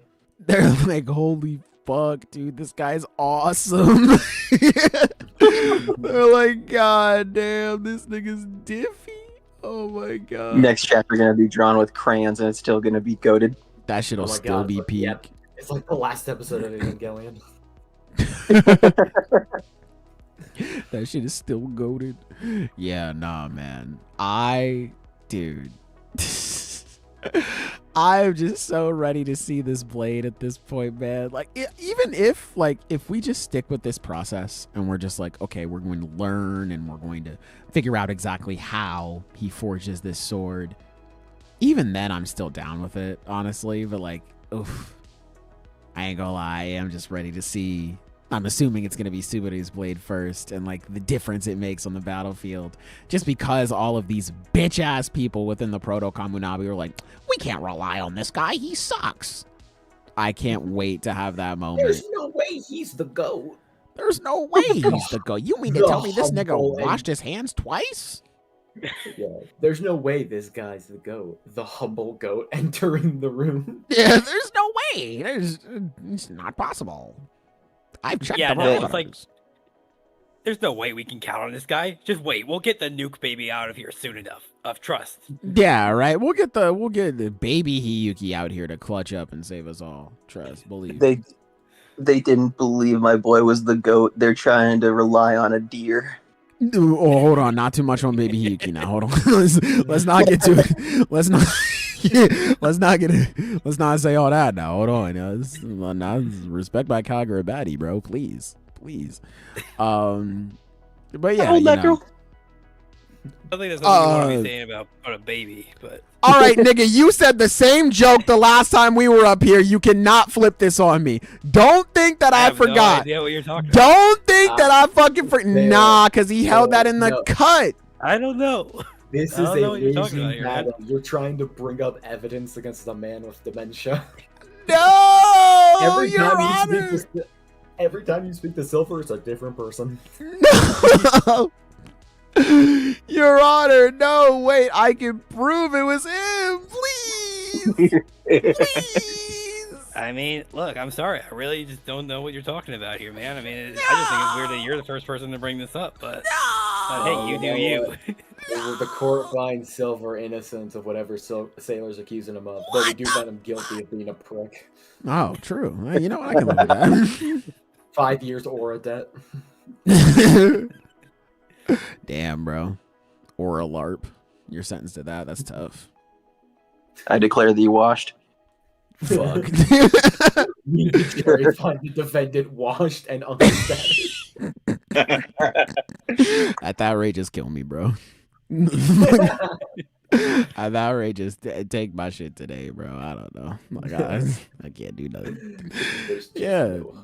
No, not too much on Hiyuki though. PG wants Sailor goes to jail and then it becomes the Slice of Silver podcast. That is not happening. Absolutely not. With all due respect, here's the thing. This isn't really even like pointed at you, Silver, but it is a factual statement. If we gave you a fucking laptop with OBS loaded up on it, you would be weeping. I believe it. You would. That nigga don't even know what OBS is, bro. He can't even spell I do not. Ah, jeez. Wallahi, my nigga, You know what, wallahi. your best guess what OBS stands for? That's impossible because I don't even know what the fuck that stands for. On bitch shit. Damn. Never heard a positive thing about it. Damn. I do use Streamlabs. Oh, you use Streamlabs? Okay, never I mind. do. Okay, hey, what do you think Streamlabs stands for, Silver? Yeah, dipshit. Yeah, I know that one. Fuck you. All right. Boy, that is not a response. As I put the fries in the bag, little bro.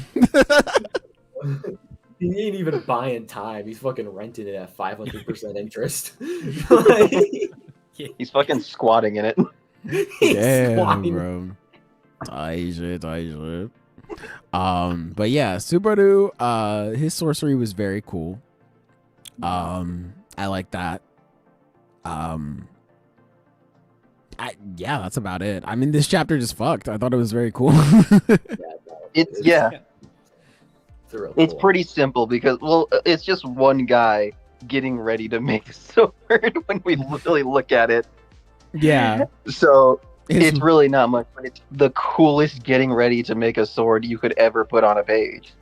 Yeah, especially after fucking Hunter x Hunter, where you have to read a million things and fucking suffer in order to get it. I mean, would it be the second coolest moment? Because like there was that bit in Bleach. No. No. Nigga No. brought up Bleach in a If I cool recall contest with correctly, Kagurabachi. Squad Zero was involved with that one, right? No. No, well, Yeah. there was nah. Let me stop playing like I Squad- don't like Bleach. There Quad was Zero relevance was there, yeah. Squad Zero Feats was there. Nah, I do fuck with Bleach. The moment the blade is me where he comes back and he's like you when he grabs his Zanpakuto, that shit was fire. I do fuck with it. Yeah. It's a really good scene. I do think that Kunishige has a little bit of an edge because we know that his swords did something. True. Ichigo loses so fucking much, dude. So I think That's that a good point. Here's the thing: when in Bleach's case, Ichigo's like, "The sword is me." (Parentheses derogatory). True, man. Yeah, nah, because Ichigo, he walks in, he's like, I got a power up. And then Kubo goes, how about you lose, dumbass? He's like, oh, my fault. How about you lose Yeah. forever? Kubo said, power up? How about you job for the rest of your fucking life, idiot? He's like, my fault. That's true. And then that's Well, how you Howard get Stockman. What he got? fucking.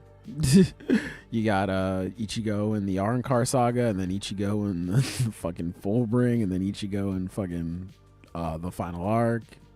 Hopefully not Ichigo in Hell though. Callback to earlier. But you know, we did it, guys. We got through. That was our first podcast back. How we feel? Well, I mean, it was definitely a bit draining looking at that Hunter x Hunter Earth chapter. Guy 6, that did so- nothing but listen, by the way. Yeah, I mean, look, like I said, I'm gonna have to go back, rewind to that part or later on, because that is a lot. But no, it's good to be back. It is. Zenith earlier tried to give me an out. He tried to be like, "Oh, maybe we should do Hunter x Hunter last because Ty hasn't read." As if I'm gonna read. That's what I was like, that nigga's not gonna read it, bro. Let's be for real. Like, Absolutely let me try to give him the Spark Notes version. Listen, I have a very special interest in comic books and manga. And I do have a stark belief that in order to be a comic book, you can't just be well written. You have to be well presented. Right. So I feel like that speaks for itself. So you're saying you wouldn't change anything about Hunter x Hunter? See, you're speaking as What if you're saying is that you have a wide range of knowledge in various different comics and graphic novels, and Hunter x Hunter is still the best one. See, I don't recall ever saying words anywhere like that. But it's a testament to how well spoken you are that you can make such a bold point without actually saying anything even remotely close. Yeah. If Hunter x Hunter was the last book on Earth, I wouldn't read it. But it would keep you busy for the entire rest of your life, though. Yeah. Yeah, man. I would intentionally break my glasses, like that one guy. in Twilight Zone. Bro, this guy is such Be a like, "Damn." fan. He would like beam it. He would like astral project it into his brain. He's like me for That's real. Yeah. Yeah, Sailor doesn't read the chapters, he absorbs them. They're a part of his DNA. Unfortunately. It's You need hype moments in order to put on YouTube short summary, then you get a popular LARP comic. True. The greatest Togashi glaze ever heard. I hate this world. God damn it. Bro, that's your man's, dog. Like, it's okay. I hate You it just here. Stand by him. You just stand by him. I will also announce that I just finished the thumbnail for this podcast finally too. So like, if you're here by the I I end, was wondering if we were gonna stick with the no, yeah, Totally Yeah. understandable. It's just you like, finally know. I was working on it the whole time. That shit was annoying, high key, but you know, it was worth it because it came out well.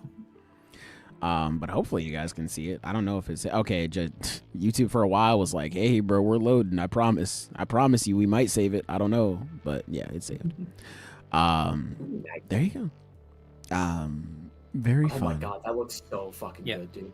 Oh, That thank does you. look great. Oh, in the bottom left, that's so good. That is Thank an you. I had fun with that. incredible color. Oh my gosh. Taishi. Thank you, fellas. I had the most fun with that one. It was really nice. I was just messing around with the color the whole time. I was like, "Oh, this is cool." But You yeah. don't fuck with the one at the top? You don't? What about that one at the top? You like that one? What, that the bum? yellow? Oh, Yeah. Benjamin. Yeah, you know, like I Benjamin's love it cool. when his mouth does that thing, though. Yeah. He Benjamin's does cool. that a lot. I like that. Rah. Yeah, Benjamin's cool. He a cool guy. Yeah, he looks like my dad. Okay, so before we close out, I just wanted to double check here. Did anyone else here read the last chapter of Blue Box? No. Fuck no. Okay. Did you, Sky? Yes. Okay. Okay. Yeah, I got it. Because I feel like, okay, hey, at this point we're all tired, or we probably all want to get ready. If to you head out spoil here, it for but me, did I always will want- kill you. I'm not fine. I won't spoil anything. But I just want to say He was gonna. It was a- gonna- No, it's fine. You can talk about it. Just please, dude. No spoilers. I won't. I mean, honestly, there really isn't too much to spoil. Oh, it's just like I think it's the end of the series. Okay.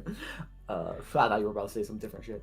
Yeah. They get divorced. So that's That's crazy. I would This end truly everything. was our blue box all along. I think I've been reading Blue Box since the very first chapter, and I remember that first chapter. It already felt like it was something special, and it proved to remain that way throughout the entirety of its runtime. I don't know if I've ever read a romance series that has gone on for this long and has remained so consistently high quality, consistently enjoyable, consistently thematically compelling and resonant. I do truly believe it has been, for the last 5 years, one of the best series running in Jump. I am going to miss it very dearly.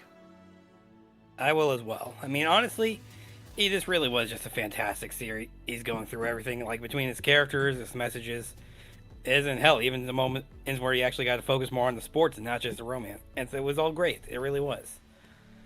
So, like, everything tied together really nicely in the end, and I could not be happier for it. Good. I'm really excited to check it out. Yeah, that and Akane Banashi, those are the two I'm super excited to check out because I've been loving both of those. Akane Banashi was also pretty good, but yeah. Whatever Koji Miura decides to do next, whether he decides he wants to end things here or whether he decides he wants to write a new series, I'll definitely be following. Hell yeah. Good. Orange box. No green box. Babloo box. No, goddamn it. It's going to be Beatbox. Oh, hey. Indigo box. Actually, I was about to say it's going to be Megalobox. We're rebooting that. Huh. Can't say I expected this. That shit would be peak. Shouts out Megalobox, man. Well, you made a career change, huh, Taiki? That shit would be fire. That shit would be fire. It's gonna be their son. He's gonna be like, I'm gonna be the best boxer in the land. YouTuber describing the worst idea ever. It would be fire. That should be fire. That should be gas. It's just the worst shit ever. That should be gas, bro. Oh my god. Me when I hop up here on the internet and spread lies, nigga. Goddamn. Yeah, but we made it through. Welcome back, everybody. Thank you for rocking with us, whether you were watching live or after the fact. Even if you checked out just a little bitty segment, we appreciate you guys a lot, man. Thank you guys for coming back with us. It's just a real big pleasure to see you all again, be around y'all, man. Just great vibes. And it's just nice to be back into the swing of things, man. But with all that being said, we're out of here, man. Goodbye. Mwah! And good night. Bang. Thank you, Slice of Shonen. What's that mean? Could it be because our name is Slice of Shonen? Masaka. Oh my, That was okay. Okay, how